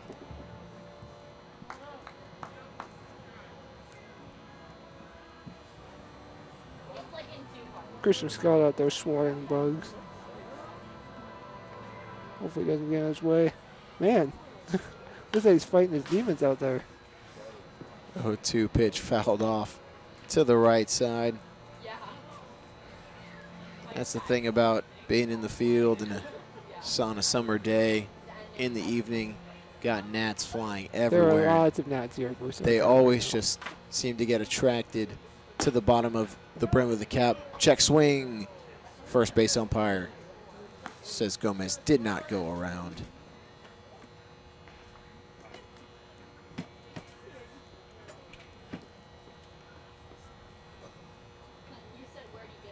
So Garza have been alternating fastball, curveball between Gomez. Goes with the curveball, ground ball to second base. Lovano tosses to Cowley at short. Throw on to first. Would have been in time. Goes off the glove of Durkee. And Gomez will get all the way to second. A couple of things to think about with that happening. One, Now batting, again, the left fielder, the Saints number 20, doing this to Trent themselves, as they had a few chances to get out of it. Michael Garza now could be a little more upset than he was previously. We like to see how he bounces back. All of his runs have given up. They haven't been necessarily because of him. There's only been a few hard hit balls. That's the stuff you hope he remembers out there. Ball in the dirt, blocked by Wyeth. This is where I think you might want to go talk to him if you're the catcher. I don't know how many they have left, if that's even a thing down here in the CCL. But you might want to go talk to him. Remind him, you've been doing your job, just keep doing it. So it's a 12-7 ball game. 3 runs have come across to score in this inning. Garza, only 5 of these runs have been earned. The Saints have made 4 errors in the ballgame, 3 this inning. And again, that's the stuff you hope Garza knows. Seems to be talking to himself out there after every pitch now. Can't tell anymore if he's upset with calls or just upset with himself. Sometimes you can't tell out there. Often appear the same.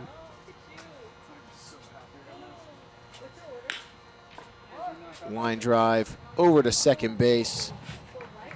Lovano will step in, make a couple steps in, make the grab for the final out of the inning. The Oaks came into the inning down 8, picked up 3 more. It's a 12-7 ball game.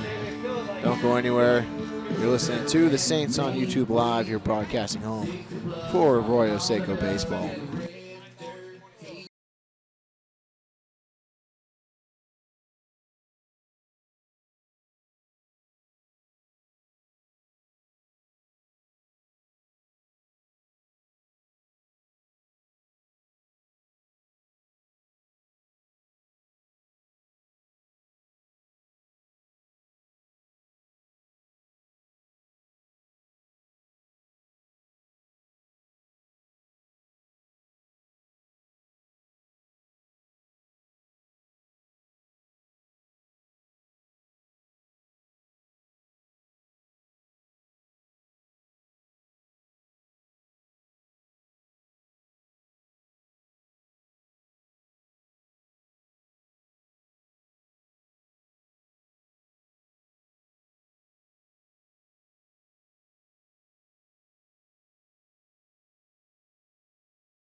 Bottom of the 5th. It's a 12-7 ball game. Saints lead the Oaks as Anthony Forte will step in. Had the big, what was the big hit earlier? Did have a home run. Unfortunately, though, not the biggest of the inning. No. Overshadowed a bit Overshadowed. by Pete Durke's grand slam. But he is a Richmond Spider, and our social media team did tweet about it, and we have a new saying now. They quoted the tweet of his home run saying "hip hip forte," which is right up my alley for puns. So usually puns are my forte, but sorry. Oh my! So sorry. You know, it writes itself. You gotta do it. You can't not say a forte joke in a game with 19 runs. It's just laid out for you. It's right there. Pitcher waving to me. You know, sometimes the earth like just sets things up. You It's got to just- knock them down. Just toss it up. Hit it out the park. Much like forte. See? That's all I'm saying. A reminder in the top of the 6th, we will have Matt Thomas, catcher for the Saints and Harvard, for an interview. I'm particularly excited to ask him about his love of ping pong, which apparently he has on this questionnaire the players filled out. 3 times he told us he liked ping pong. Big fan.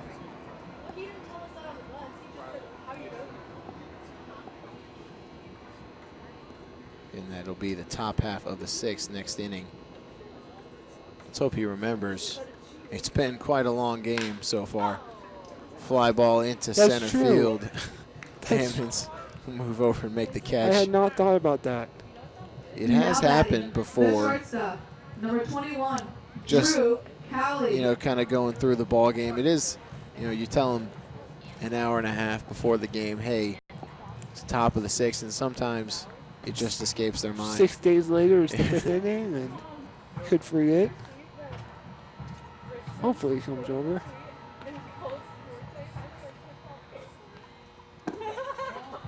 Curveball in the dirt. Ball 1 to Drew Cowley.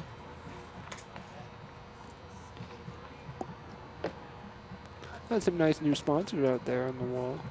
Relatively new. Fought off foul down the third base line, out of play. Looks like Domenico's Italian restaurant out there on the right. And can you read that from here? Juarez? I cannot read Juarez? that. If I'm wrong, I apologize. Mexican restaurant. So if you're listening, you're in the area, support our troops. Head to those fine. And come out to the ballpark if you're listening. It's a beautiful night. Not too cold yet. It is only the 5th inning. Line drive. Gets through into left field. Cowley reaching base for the 4th time this, or the 3rd time, excuse me. No, 4th time Number 15, this evening. Thomas But his first hit Lovato. of the ball game, he reached on a fielder's choice at 2 walks.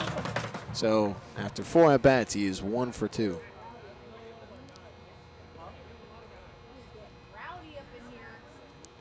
See, you're swatting away the Nats now, too. And they've made their way over here. Earlier, the third base coach, the third baseman, the umps. Everyone's out here fighting the good fight. Thomas Lovano skies that one to right center field. But Justin Ammons, with good speed out in center field, will track that one down. And Lovano will head back to the dugout. 2 outs here in the 5th. CCL leading, home run leader, Garriola, comes up to the plate. Had a few soft base hits. Not his usual Now performance. batting, the designated So I'm hitter, thinking- number 9, Andy Garriola. I'm gonna put it out there in the universe, see if it comes back. But I'm feeling an absolute Jimmy A Jack. 5-run lead. He might be swinging first pitch. Oh, There it is. Swung out of his shoes. He was. swung out of his Yeah, shoes. I don't know if he heard you about that. He's like, hey, I'm trying to go deep right now. He was trying, man. That would have been real nice. The 0-1 to Garriola. High fastball, check swing. I really didn't think he went I around, don't but think he did either. home plate umpire is the one making the call. You know, there's a lot of gray area with that, where it's like, did he go around? Did he try to swing? Those are 2 different definitions to some people. It's something I think needs to be figured out a bit more concrete. The 0-2 to Garriola, skied into right field. Sandoval heads toward the line, makes the one-handed catch, and that'll do it for the Saints in the bottom of the 5th. So for only the second time this evening, they're held off the board. We head to the top of the 6th. It's a 12-7 ball game. Don't go anywhere. We got Matt Thomas coming up next.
Top of the 6th inning. Saints lead 12-7. New pitcher on the mound, Justin Kleinsorge. And with us, we've got a special guest, the man who actually just caught Kleinsorge's bullpen, Matt Thomas. Matt, thank you for coming on. Yeah, thanks for having me. Happy to be here. How's your week been? So far, so good. The team is 4-0, so the bus rides have been pretty fun. Good attitude coming to the park every day. Oh, there we go. Ground ball. Unlucky. That'll get up the middle, and Tyler Odekirk will lead things off with a single. So you're a catcher at Harvard. Catcher at Harvard, yep. You're going to be a junior. Going to be a junior, yeah. Junior. How's it been so far over there? Colder than here. It's been a little colder. But overall, it's been good. We actually, this year, just won the league championship for the first time. Congratulations. Thank you, in 15 years. So everyone was really fired up about that. And we played in a regional in Oklahoma City. We played Oklahoma State and UConn. We didn't advance, but it was a blast. I was going to ask, what was it like, with the whole atmosphere going to a regional tournament? It was amazing. So it was the most fans I've ever played in front of. It was about 6,000, which, as I understand it, at San Luis Obispo for the 4th of July, we might get even more than that, which would be cool. But the coolest part is that they were all rooting against us for Oklahoma State. And so anytime we did anything, they would boo if we took a mound visit, or they would cheer if we struck out, and which was it made it kind of fun. They really cheer for if we made an error. So it was really fun going into another team environment. Now the thing about you guys going to a regional, it just kind of went viral on Twitter, and it was talking about, it's such a Harvard thing that when you guys got announced for the regional, you see a lot of teams, they're jumping up, cheering, high-fiving. You guys, handshakes all around. Yeah, that we did. So that was planned. Okay, I was about to ask that. I feel like that was planned. I was like, there's no way that's really No, that was. We were trying to think before our team. We got some jokesters on our team. We were trying to think before if we could do something that would kind of get everyone's attention or be funny. And so someone came with the idea of as if we were business associates after a business meeting, just stand up and shake hands. Oh, no play ball. Off the middle. Lovano will take it himself. Throw on to Furt will get by Odekirk and out of play. I think it's Reyna in there now. Oh, is it Reyna? It is. I mean, up 12-7. Yeah. I get the substitutions. Yeah. Trying to take your job over here. Come on, man. Come on, bud. But yeah. Oh, did we not get that out of second? Oh no, the guy just came to second. Yeah. Throw. Okay, gotcha. No, that worked though. Whoever came up with that idea. It got me. It blew up. It blew up. And it did blow up.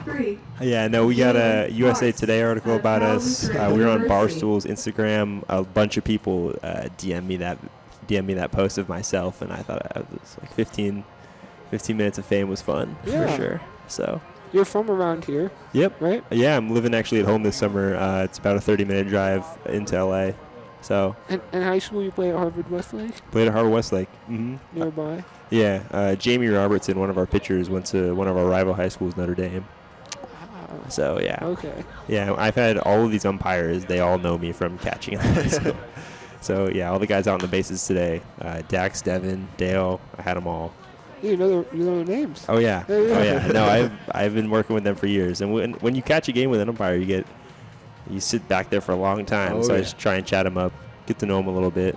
Maybe hopefully get them on my good side so they can give us a call or two.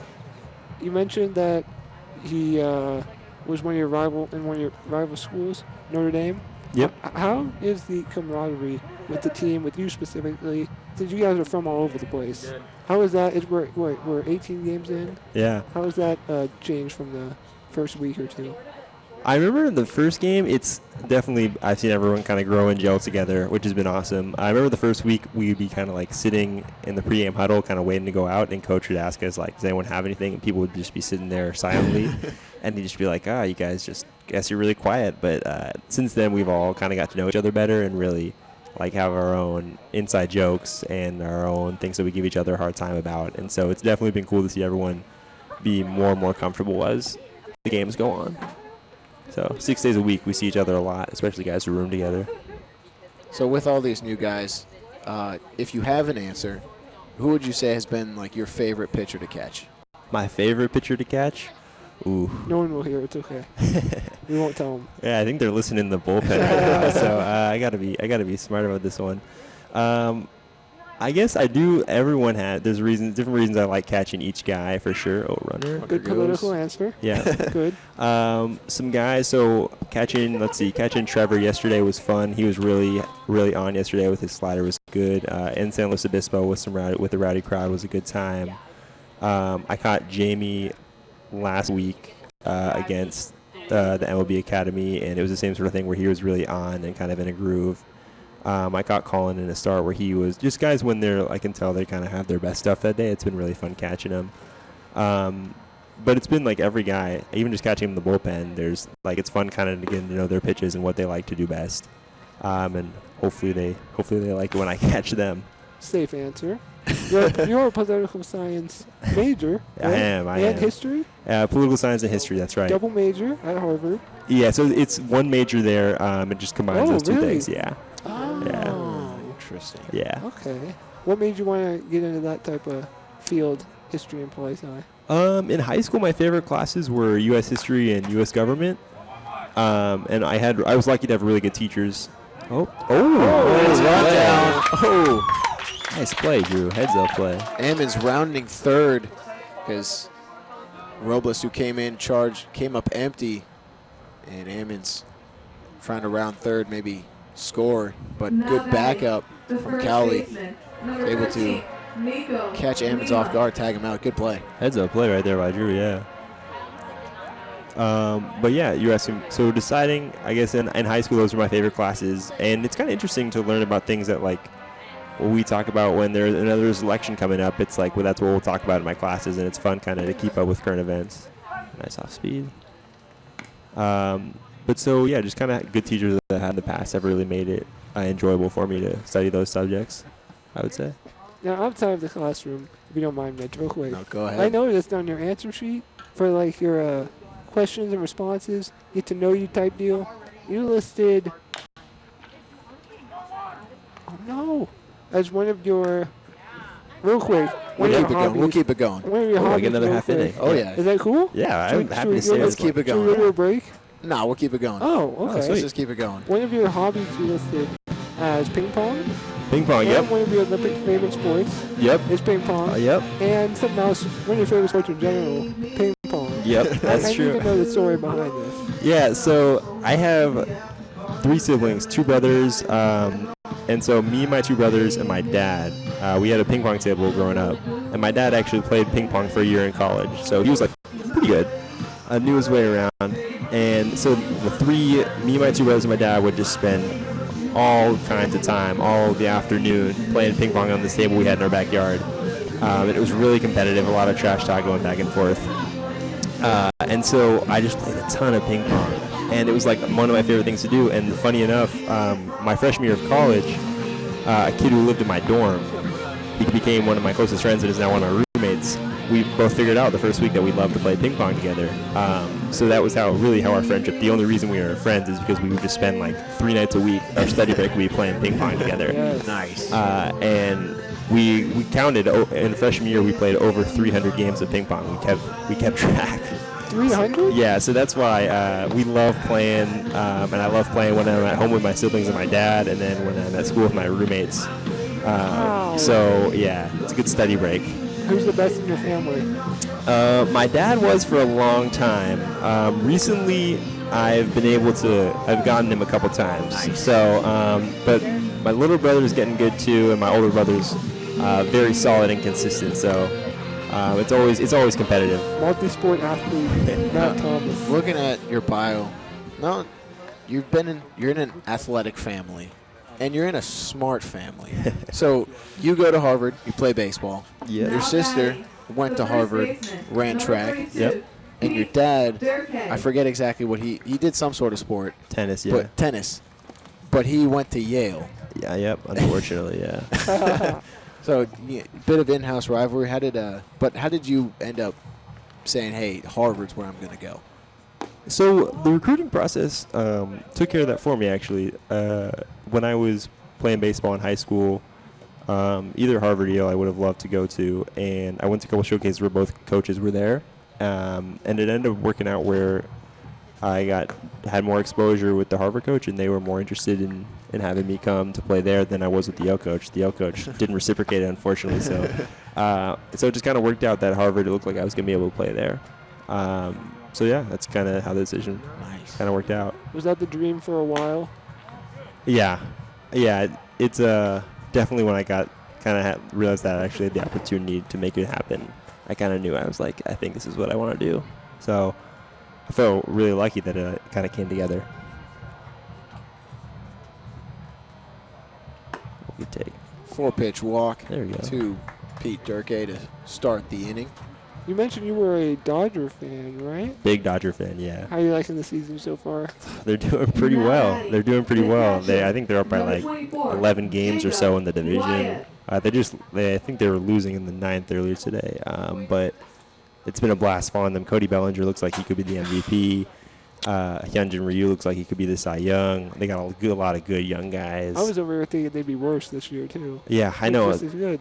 It's tough after you lose 2 World Series in a row, because they definitely had maybe the hangover effect, but so far so good. I didn't want to bring up a sore subject maybe, but you kind of mentioned it. Well, you're in Harvard, you're in Massachusetts. Yep. World Series, you're at school. What was it like being around in that area of the country? It was tough. Oh, come on, throw it away. Darn. Unlucky. So on our team, there's like a lot of local guys from Massachusetts, and then there also just so happens a lot of California guys, and actually a couple of Southern California guys. So they were also Dodger fans. So that meant it was like a civil war in our locker room there for like a week and a half or 2 weeks, and it was it made me so sick when the Dodgers couldn't pull it out to go into the locker room the next day, and all my teammates wearing their Red Sox gear and giving me a hard time, and it was tough. 2 of my roommates are local guys who are big Red Sox fans, so that one, it was pretty tough to escape. I think I just called my dad for a while, just try to talk it out. Get there. Nice to you. Robles will beat out that ground ball. It was in the 5-6 hole. You know, credit where credit's due, though. 2 World Series appearances. Pretty nice. Yeah, it had been 30 years. I remember, both my first years of college, since these games are played on the West Coast, they don't start until like 10 p.m. East Coast time. So every October, my sleep schedule so far has just been wrecked, staying up late trying to watch these games. But it's definitely a good reason to get no sleep, I would say. And I hope it happens again this year.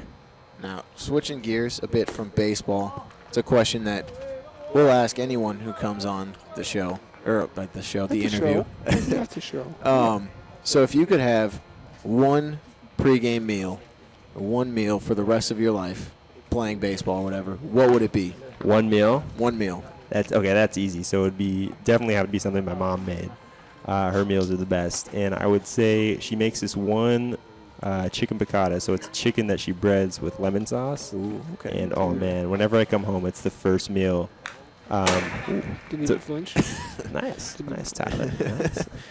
It's the first meal she'll make for me at my birthday. It's what meal she'll make for me because she knows it's my favorite. And oh yeah, I don't know if I could ever get tired of that. Nice. So. Wow. I'm hungry. That's the one problem about that question. A lot of times, That's a terrible question. guys. So, I feel like a lot of the guys will be like, "Oh, a bowl from Chipotle," but for you and Thomas McCarthy have given like such personal answers. Like McCarthy was talking about some place up in San Francisco, like this one type of burger, and he was going into describe it. You talking about, something that your mom makes. It's personal and it sounds delicious, and it's making me very hungry. Yeah, no, Thomas is another catcher, so I know he knows what he's talking about. I was going to ask about that. You guys have 4 catchers on the roster? 3 plus Durkee? Yeah, and Durkee, Durkee's first base and catcher. What's it like having 3 to 4 guys on the roster that all play catcher? Is that something you think about when you have a start? Is that nerve-wracking to have that many people in the same position? Yeah, a little bit. I know the way we've done it so far is that you just catch every third day. So you know pretty consistently when you're going to play, which days are off days.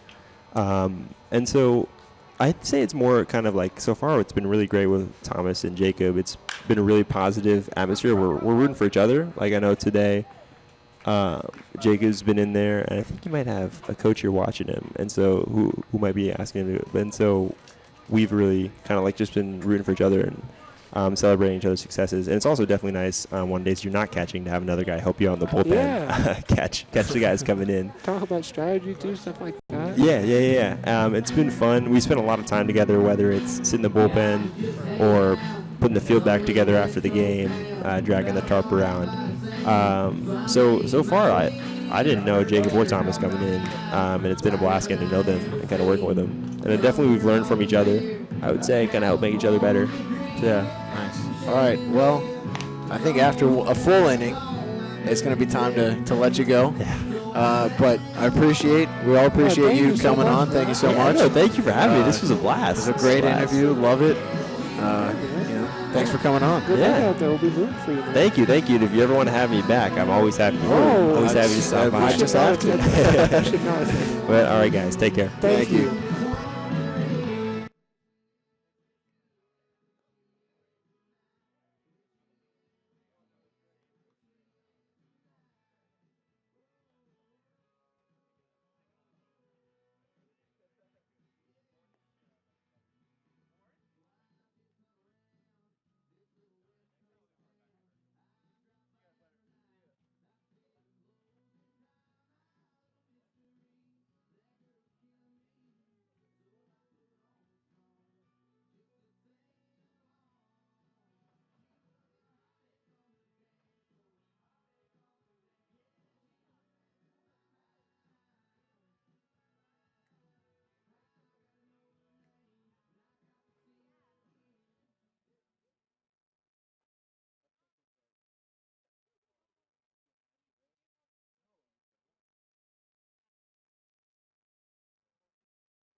Ryan Yamashiro of Cal Lutheran.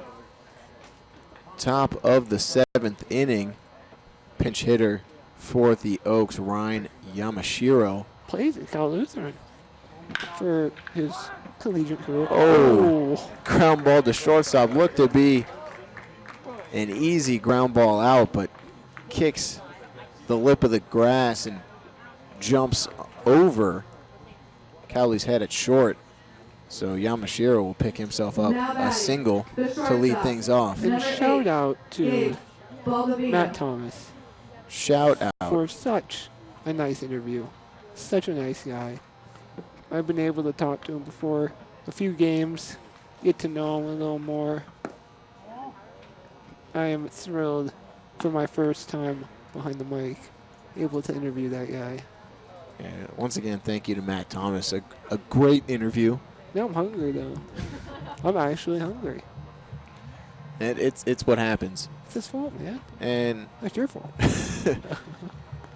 it's a good question to ask, though. It is. It shows a lot about him that he went in depth about his mom's meal. What was it? Chicken something? Chicken, Some very chicken specific- piccata? Yes. Yes. Good stuff. I think. So that, I mean, I like the more personal stories. You know what? Again, like, Heck yeah. you know, I don't want to say it's basic, but like when you're like, oh, Chipotle. Yeah. Like, great. I love Chipotle. I could definitely see myself eating Chipotle a ton. But like, I just love those like more personal answers. Yeah, man. McCarthy, I'm gonna make you hungry again. Talking about this one restaurant in San Francisco where this burger that they make, it's on a French roll, and like he went in depth like and gave a personal story about it, and that made me hungry. Now batting. Matt Thomas just made me hungry. Number 4, Roe I'm trying to Sandoval. distract myself. Baseball. Dang. And the thing about it with McCarthy and with Thomas, they've been the two times where there hasn't been a long top of the sixth inning, and we've had to keep him on for an entire sixth inning. I would have had him on for the whole rest of the game if he wanted to. You can never tell, though. You have stuff to do. He had his catching gear on, so. Yeah, he did catch Full Klein leg Sorge's gear. bullpen right before Klein Sorge went to the mound, right before Thomas came out for this interview. And not to be a Debbie Downer, but Ground ball to third, diving and that's by why Tito Robles, but it'll get through.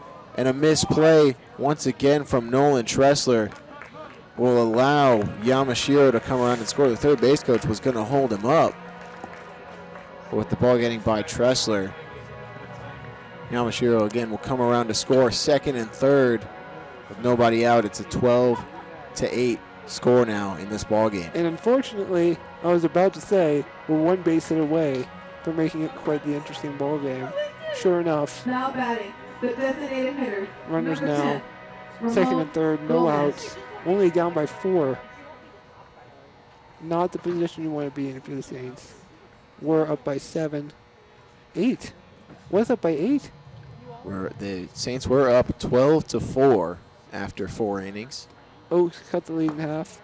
Shades of that away game we brought up so many times. Curveball from Klein Sorge misses inside to Gomez. Yes, again in that game, scored 6 in the top of the first inning, and would end up losing that game 7-6 in 10 innings. Kleinsword did come in with an 8 ERA through 9 innings pitched. Struggling a bit today as well. Well, he had a good top of the 6th. Yes. It was a quick inning again. It That's what we're was talking quick, about. so we had That's to keep right, yeah. we had to keep Matt Thomas on for another half inning, which again I was totally fine with. He was like, "Oh man, do I have to go right now?" So I was glad he was into it as well. But yes, struggling this inning, couple base hits. The entire infield and the catcher and the coach out there for the mound visit. And I have to mention, with that error by Tressler, that is his second error of the ball game. 6 errors in total by the Saints this evening. Not what you want to see. You have to wonder what they were talking about. Maybe defensive positioning. Something along those lines. Some good. Ground ball up the middle, Oh. off the glove of Klein. Sorge bounces back to Rain at second. He was able to cut back, make the throw onto first in time to get Gomez. Baldovino will come in to score, and Sandoval will move up to third, but there is one out in the inning. And That was Ramon Now batting, Gomez, the left fielder, as usual, number 20, up the Trent middle. McKinney. Luckily, was able to tip it with Klein George. I'm going to count that as a 1 to 4 to 3 ground out. It did hit off of Sounds Klein about Sorge's right. glove. Sounds about right. Good job by Reyna, as that ball was going up the middle. Good job cutting, moving back to his left, and to make not only field it cleanly, but make the throw in time to But get that first out of the inning. Still could be considered a win for the Oaks if they were able to bring another run across. Only down by 3 now, with a runner on third and 1 out. New goal of the inning is to bring that guy home. This break in the action, the Oaks manager talking things over with the first base umpire, thinks that Gomez was safe at first, and the umpires will get together to discuss the play. You know, these are interesting because the play was called. There's no replay. The first base ump was the closest guy. He made the call. So what could they be discussing out there for the umps? What possibly could you be talking about that would change your mind? And they keep it as out, which is what I thought they would do. But I always wonder. He had the best view anyway. So officially 1 out here in the top of the 7th. 12 to 9 now the score in favor of the Saints. Trent McKinney in at the plate, 0 for 3. Has lined out twice and flew out once. I should say more of a pop out. All have been to the right side of the field. I don't know what you're talking about. McKinney has 2 hits to the right, 3 hits to the right, 2 hits to the left on the season. Ball in the dirt, good block from Wyeth to keep Sandoval over at third. Still with the 3-run lead in the 7th, the infield playing back. They will sacrifice a ground out for a run. Klein Sorge back in the lineup. Ground ball to third base. Blocked by Robles. He picks it up. Will throw on to first base. Good strong throw will get McKinney. But Sandoval will come across to score a couple RBI ground outs from Gomez and McKinney. And it is a 12 to 10 scoreline. And if you're the Oaks, you are very happy with the no runners on, or no outs from Now runners on batting, second and third, second able to baseman, bring them both number home 14, Tyler to make it a 2-run game after it was an 8-run game. Now the bases are empty. So Tyler Odekirk in the box. First pitch swing, grounds it to first. Durkee takes it off his chest, picks it up, will take it over to first unassisted for the final out of the inning. The Oaks, they do pick up 3 more runs, a couple base hits, and an error. We head now to the bottom of the 7th. It is 12 to 10 in favor of the Saints.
Bottom of the 7th inning. Top of the order for the Saints, Nolan Tressler, Anthony Forte, and Drew Cowley leading things off, looking to get some of those runs back that they have given up. At one point was an 8-run lead, 12-4 after 4 innings.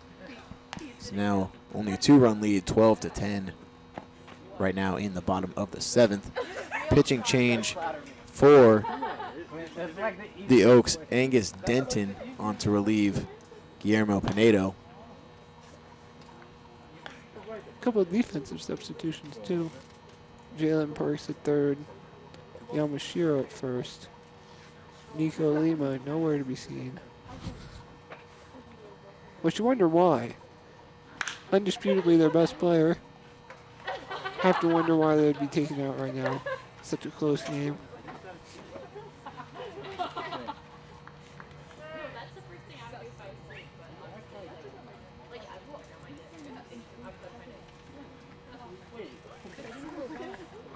2-1 pitch to Tressler. That ball is smacked into right field. But it'll fall just short on the track. Sandoval makes the catch. Tressler is retired for the first out. Looked mighty good off the bat. Made it to the warning track. Now batting, the right fielder, number 2, Anthony Forte.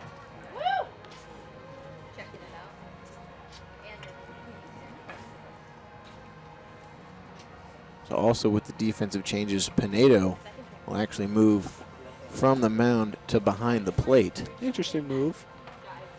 Can't say I've seen that before. So first pitch into Forte. Misses high and outside, ball 1.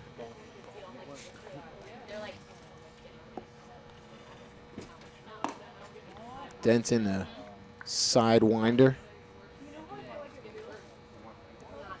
Has kind of a short stride on the mound and then slings it. Straight sidearm action. Yeah, it sets up normally. Comes at you sidearm. Usually you see underarm, submarine sidearm pitchers lean over. Kimbrel, Seashack. The 3-0 pitch, fastball catches the zone. 3-1 to the right fielder. He goes down swinging for the second out. Came back from 3-0 on that one. The shortstop, number 21, Drew Cowley. As you said, good job from Denton to bounce back from 3-0.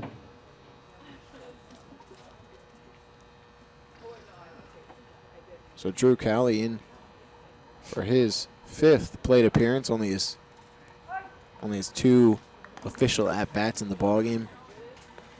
1 for 2, reached on a fielder's choice in the first. His next 2 at-bats actually, he walked and then singled in his last appearance. 0-1 slider. Good pitch. Catches the zone.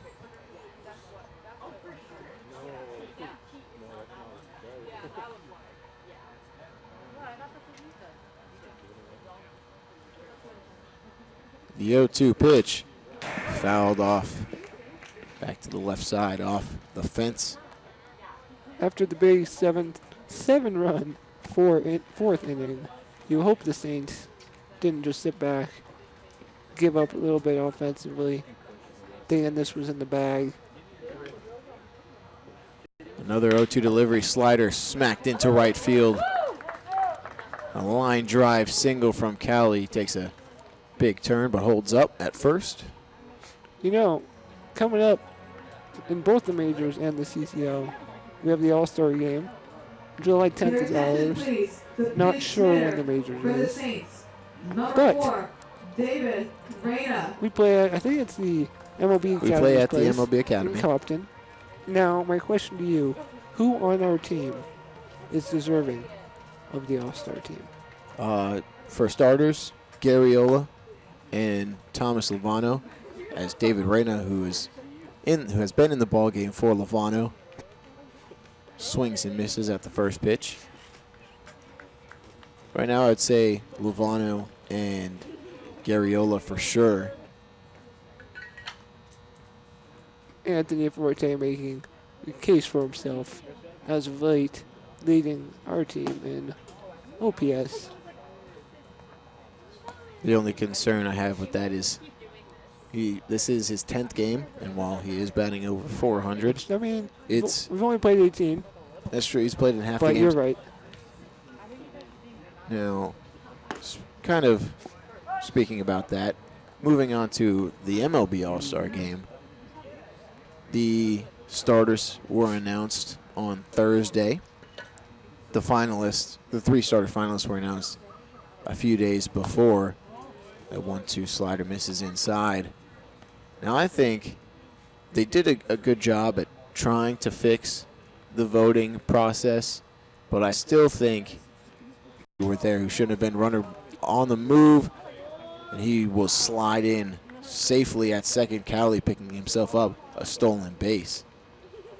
There were guys in the finalists who probably shouldn't have been there, and guys who weren't in the 3 finalists who should have been there. The biggest, Anthony Rendon, leading National League third baseman in OPS, better than Nolan Arenado, but was not in the finalists. He's been one of those. Ground ball up the middle. That'll get through the hole. Cowley rounding third. He's trying to score, and he'll be upstanding as the throw is cut off at second base. RBI single from David Reyna. Rendon has been one of those players severely underrated for years now. Proves he's still underrated. I've heard people say that no, he's not anymore. This proves it. He's 100% underrated. So. He will make the team Right. with the reserves. Those are announced, I believe, tomorrow. Other guys, Aaron Judge was almost picked as the third starter. That ball is destroyed from Andy Garriola back into center field. Off the wall. Reyna coming around all the way from first. He will score standing up. And Garriola in standing up himself with an RBI double. What's new? First pitch swinging. Absolute bomb to center field. Off the wall. Stand up double. We saw him at his last at bat swing out of his shoes a little bit. I was wondering if that would happen again. Sure enough, made contact this time. Tommy LaStella, too. So Tommy LaStella, he made the finalists. He's having himself a breakout year. DJ LeMahieu did become the starter, I think deservedly so. Jose Altuve was one of the finalists. He has only played in just over 60 games and was batting .250. I'm sorry, he's had a great career, but he didn't deserve to be there. Again, Aaron Judge, who almost made the third finalist, or made the third starter, only playing in 20-something games so far this season. That's what happens when we have the big market teams. Their fans flood the voting. Jason Hayward, Albert Almora Jr., and Kyle Schwarber all That's making right. the finalists for the NL outfielders. Absolutely ridiculous. I do like the system a bit better. There were a lot of guys who made the team who should have. Like Carlos Santana having himself a great year. Looking at the National League, Ketel Marte, he's getting the spot. But there are guys, who were definitely snubbed. I used to be one of those. I'm talking when I was 11, 12, vote all Reds. Mhm. Like, Oh, yeah. Adam Dunn's batting 212. Let's put him in, But I stopped when I grew. And I learned. understand, but that doesn't happen for everyone. They're just voting for, they like the guy's hair, looks nice. Let's vote him in. Oh, I know that logo. Let's pick that one. It's kind of annoying. The only way to fix it is to give fans less of a say, and that would make a lot of people upset. I think it needs to be between the percentage of the vote will count but from the fans. That ball is chopped onto second base. Back into play from Odekirk is in time, or not in time, excuse me. Garriola hustling from the get-go. Is able to score without a throw from Yamashiro at first. 3 runs now in the inning, 15-10. Mitch? Batting, the catcher, number 24, Jacob I Wyatt. did not. Well, I expected a lot of things to happen during my first broadcast. I did not expect 25 runs to be put up. That's for sure. That is not something we've seen in any game, at least that I've been calling. I don't think any Saints game has gone this high in general in terms of score. Again, I am happy I was able to do this. Me and you are familiar, known each other since kindergarten, for those of you who don't know. It's been a while. It's been a while. Driven into center field, but that'll catch a bit too much air on the track. Making the grab is Ammons for the final out of the inning. The Saints finally getting some runs back on the board. They bring in 3 in this inning. It is now a 15-10 ball game.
Briggs out of Cal Lutheran. Top of the 8th inning now. Pitching change for the Saints. Zachary Griggs taking over for Justin Kleinsorge. And for the Oaks,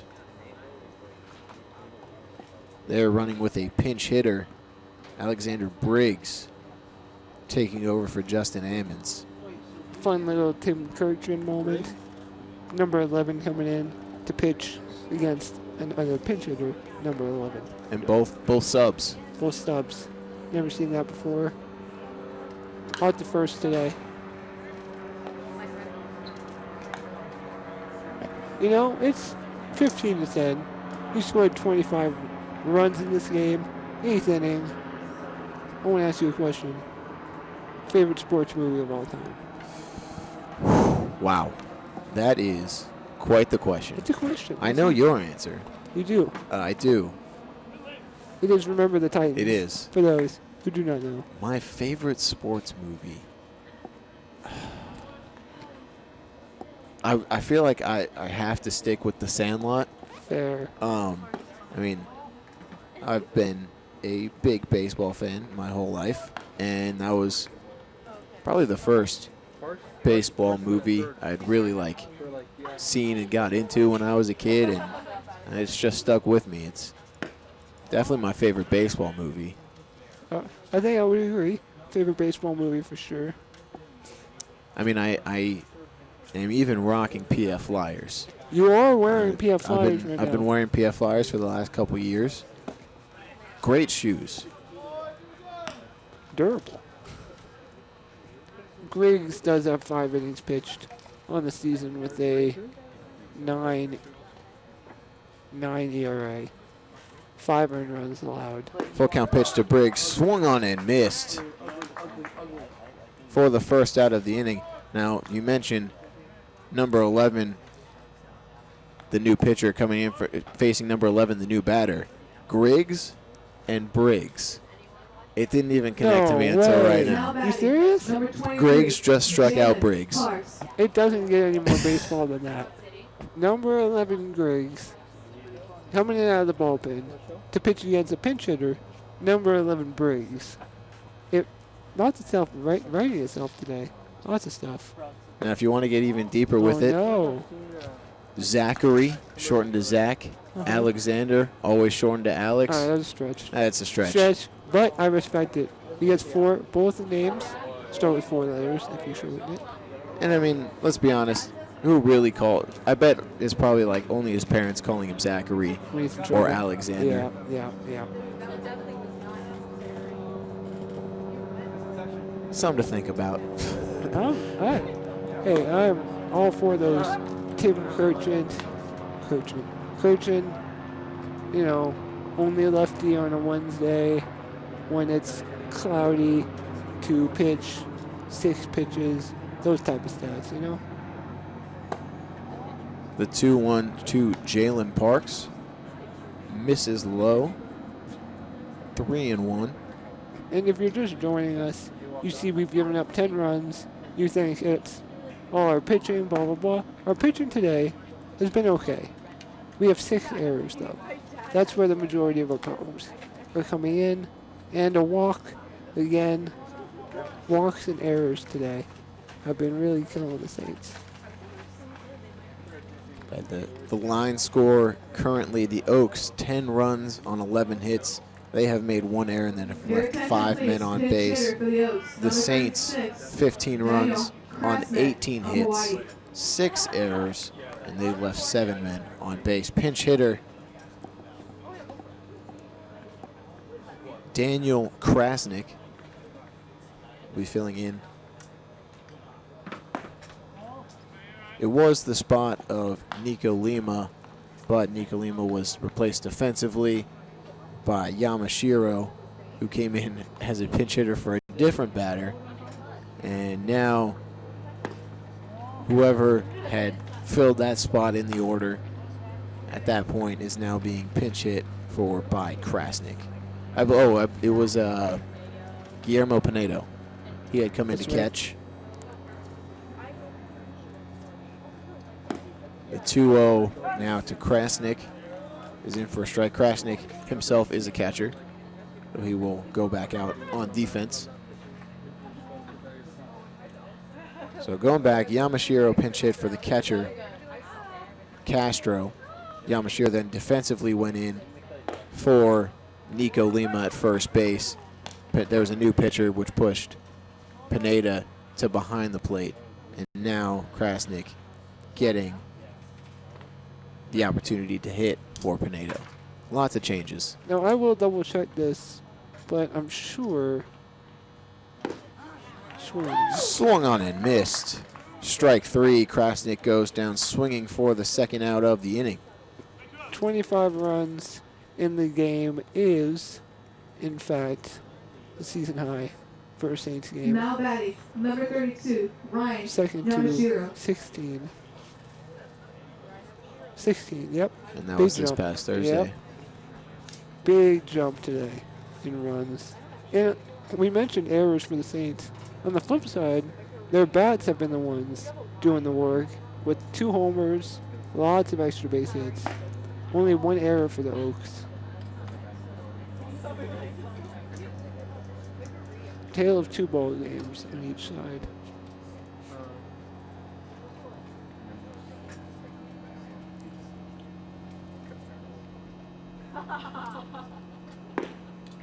A 1-0 in there for a called strike. Talking about extra base hits. Of their 18, really, the big hits have only been there's been 2 doubles and 2 home runs For the Saints? for the Saints. Wow. And 15 runs scored. 15 runs scored. Wow, that's a lot of base hits. The home runs were It was a grand slam. there was a grand slam, and I believe Forte's a 3-run home run. Can't recall off the top of my head. I want to say 2-run homer. It was a 3-run home run. Oh. So 7 runs, 7 of the 15 have come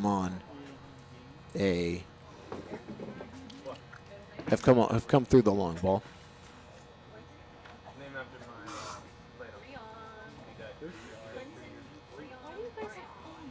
The pitch runner goes, fouled off. Never protect Right the runner towards our swing right camera. there.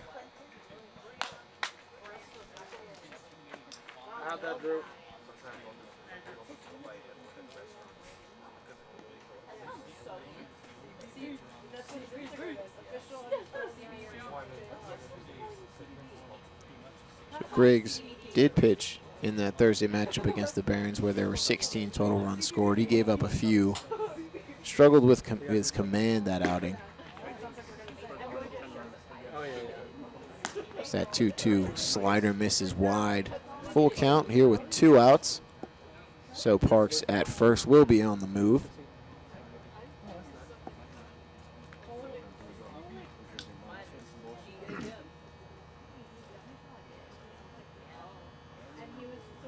There he goes. Another foul from Yamashiro.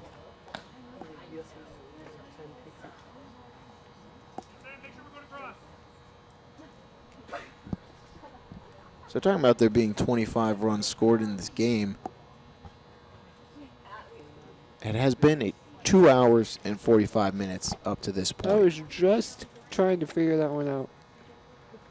It has been quite the marathon. Swing and a miss on the ball in the dirt. Wyeth throwing on to first to complete the strikeout. And that'll be the final out of the 8th inning. We head to the bottom half. A 15-10 lead for the Saints.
Bottom of the 8th inning, Tito Robles leading things off for the Saints in this 15-10 ball game. Mentioned right before the end of the inning. 2 hours and 45 minutes so far in this ball game. Pretty long. It's about on pace with the average Major League Baseball game. But what was an even longer game was the Yankees and Red Sox today in London. Oh, man. No, it was Almost 5 just hours. shy of 5 hours. The first 4:42. inning alone took an hour. After inning 1, it was on pace for a 9-hour And game. it was in London. So you have to imagine people new to baseball must think that that's normal.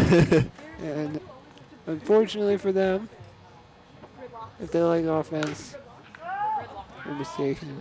Ball is fouled off the inside of Robles' foot. Robles, despite being a righty, has not pulled the ball once in the left field. His abs to left have come on the ground, and his hits have come to center and right. So again, this London series, just a 2-game series between the Red Sox and Yankees. Understandably so. Give them an extra day of travel to adjust to the new time, and they'll have Monday off again to try and adjust back. Robles swings and misses for the first Now out batting, of the inning. Center fielder, number 12, Christian Scott. Now the really interesting interesting thing about the Yankees Red Sox game tonight, or this earlier today. It was in London. They turned London's Olympic Stadium into a baseball field. So at first it was, again, obviously the home of the 2012 Olympics. Right now it is currently the home of West Ham United, where they play soccer. But they turned it into a baseball stadium. Soccer, the Premier League they're not in season.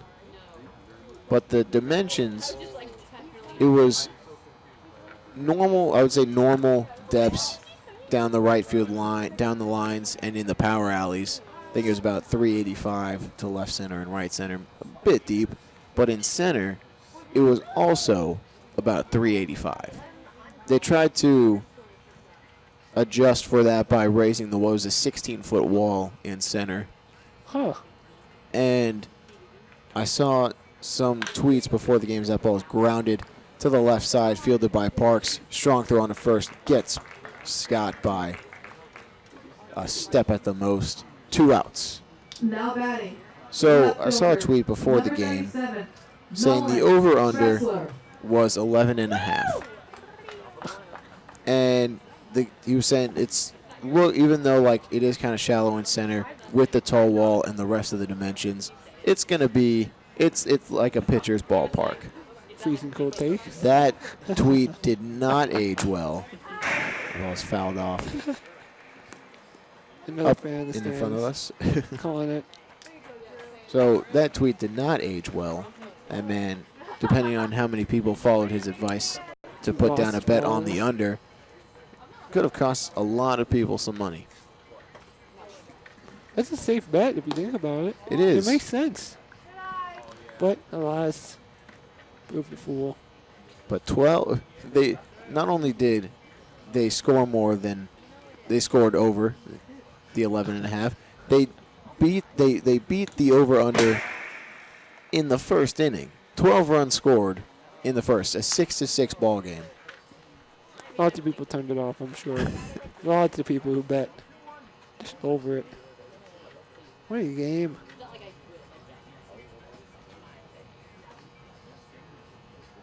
That was the first of 2, right?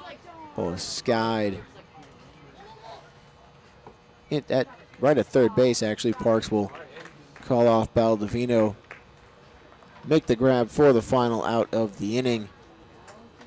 So the Saints go in order. We head now to the top of the 9th. Still a 15-10 ball game.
Top of the 9th here at Jackie Robinson Memorial Now Field. batting. pitching change. Michael Hendricks on to hopefully finish things off for the Saints. It's a 15-10 game. First pitch in to Baldovino. Fouled off. Hendricks on the season, 6 innings pitched, 1.2. No, my bad. 10.8 ERA. My bad. Ground ball to first base. Oh, yikes. Fielded by Turkey. He takes it over himself. 3 unassisted for the first out of the 9th. And just like that, that ERA drops. See? There you go. Hey, Reminder that Now Saints batting, are looking the to right fielder, extend to number a 4, 5-game Raul winning streak. Sandoval. so I say the book is finally closed on Zach Riggs. He threw 1 inning, faced 4 batters, walked 1 of them, and struck out the other 3. Quality Arden.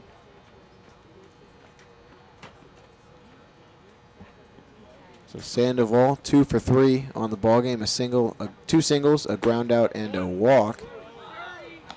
Comes up empty on that hack. 0-2.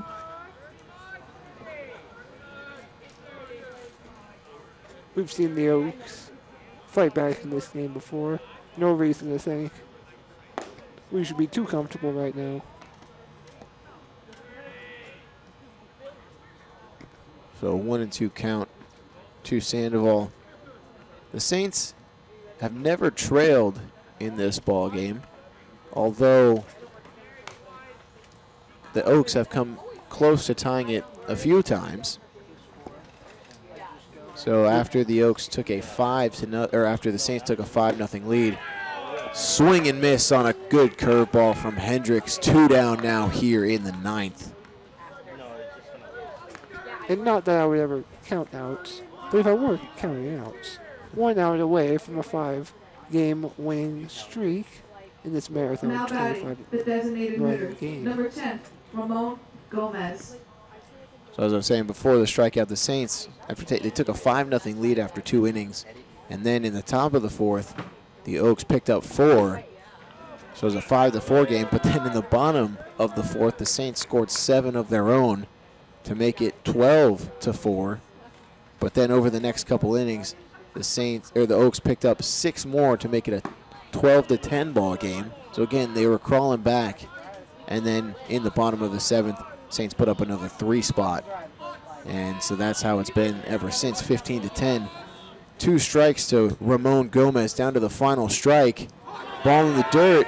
Did he go? No. First base umpire says Gomez held up. The Saints dugout getting chirpy with it. They wanted that call. Hey, you know what? They might be right on that one. Looked like he went. So again, Gomez and the Oaks down to their final strike. The delivery from Hendricks, curveball, catches the inside corner, got him looking for the end of the ball game. Score, Saints 15. Oaks, Gomez 10. again going down looking, and that'll do it for this evening's ball game. 15-10. Your final score. The Oaks, 10 runs, 11 hits, 1 error. They left 6 men on base. The Saints, 15 runs on 18 hits, 6 errors. A little blemish on this line score, and they left 7 men on base. With the win from the Saints, they move to 11-8 in league play, 12-8 if you're counting games against affiliated teams. Improve their winning streak to 5 games. I'm not sure how the Santa Barbara Foresters fared in their game this evening, but they still sit in first place in front of the Saints. And the Oaks, they fall to 6-12. They had a 2-game winning streak coming in to this game. No longer. We're now 3-1 against the Oaks. Heartbreaker if you're an Oaks fan. Really escaped with one. If you're a Saints fan, 6 errors in 1 game and you win 15-10. It's not too often where you see that many errors in a ball game and you come out on top. But the offense today for the Saints bailing out the defense. Credit to the Oaks, they still picked up 11 hits, but those 6 errors, again, costing the Saints pitching staff quite a few runs. So looking at the Saints putting up multiple runs in any inning they scored, 2 in the first, 3 in the second, 7 in the fourth. That was the big inning, and then 3 in the seventh to combine for 15 runs. What stands out to you today about the offense, if something does? It seems like there's a trend where instead of scoring a few throughout the game, they'll break out in innings. And they proved that again today, where if you fall asleep on them, they'll score 6, 7 runs in one inning off of homers. Our team can get home runs. It's a wood bat league, but they've proven that Garriola, Forte, our guys can get over the wall. So yeah, just breaking out in those big innings, proving that our team is one of those teams that we might fall asleep for a little bit, but before you know it, we're up by 5, 6, 7. And you saying that reminds me a couple days ago, one of our interns, Talia, talking to Thomas Lovano after the game, saying their mentality is they're kind of a don't poke the sleeping bear type of a team where, you know, they may be quiet, like you said, but then something happens and they just break out. And like you saw in the fourth inning, that 7 spot, a big 3-run home run from Forte to jump out ahead again after the Oaks had crawled back from a 5-0 deficit, putting those 3 big runs on the board. And then 4 batters later, Pete Durkee coming up, sending one over the wall for a grand slam. Yeah, it's beautiful to see. Tomorrow, we finish the week off playing the Riptide at 4:35 here at Jackie Robinson Field, and that could be 6 in a row. Finish the week off undefeated, which would be real nice. I believe we are We're 2 and 3. We lost the first 3 against the Riptide, but have won have come out victorious in the last 2 matchups. So it'll be interesting to see how the offense fares tomorrow. I'm guessing it's going to be a pitcher's duel.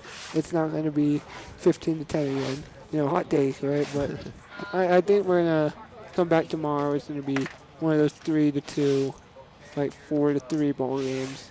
So we'll just have to see. So once again, your final score, 15-10. The win going to Michael Garza. He pitched, was it 4 or 5 innings? 5. Went out for 5 innings. He would have run out for 4, but we scored 7. Yes, that's right. He pitched 5 innings. He'll pick up the win. The loss going to Carson Carter. He gave up the 5 runs in his first couple innings of work. Tomorrow, usually games are at 6, but tomorrow being a Sunday game, 4:35 scheduled time for first pitch. You can listen to that right here on YouTube Live, Arroyo Seco Saints. You'll be doing the call, I will be back on the call. Will not have you by my side tomorrow. I wish I could, man. This is a blast. I've been wanting to do this for a while, so hopefully we can again soon. And we'd like to thank everyone who made this broadcast possible. We'd like to thank everyone listening to tonight's broadcast. For Tyler Roop, I'm Mitchell LaFave. Thank you for listening, everyone, and good night.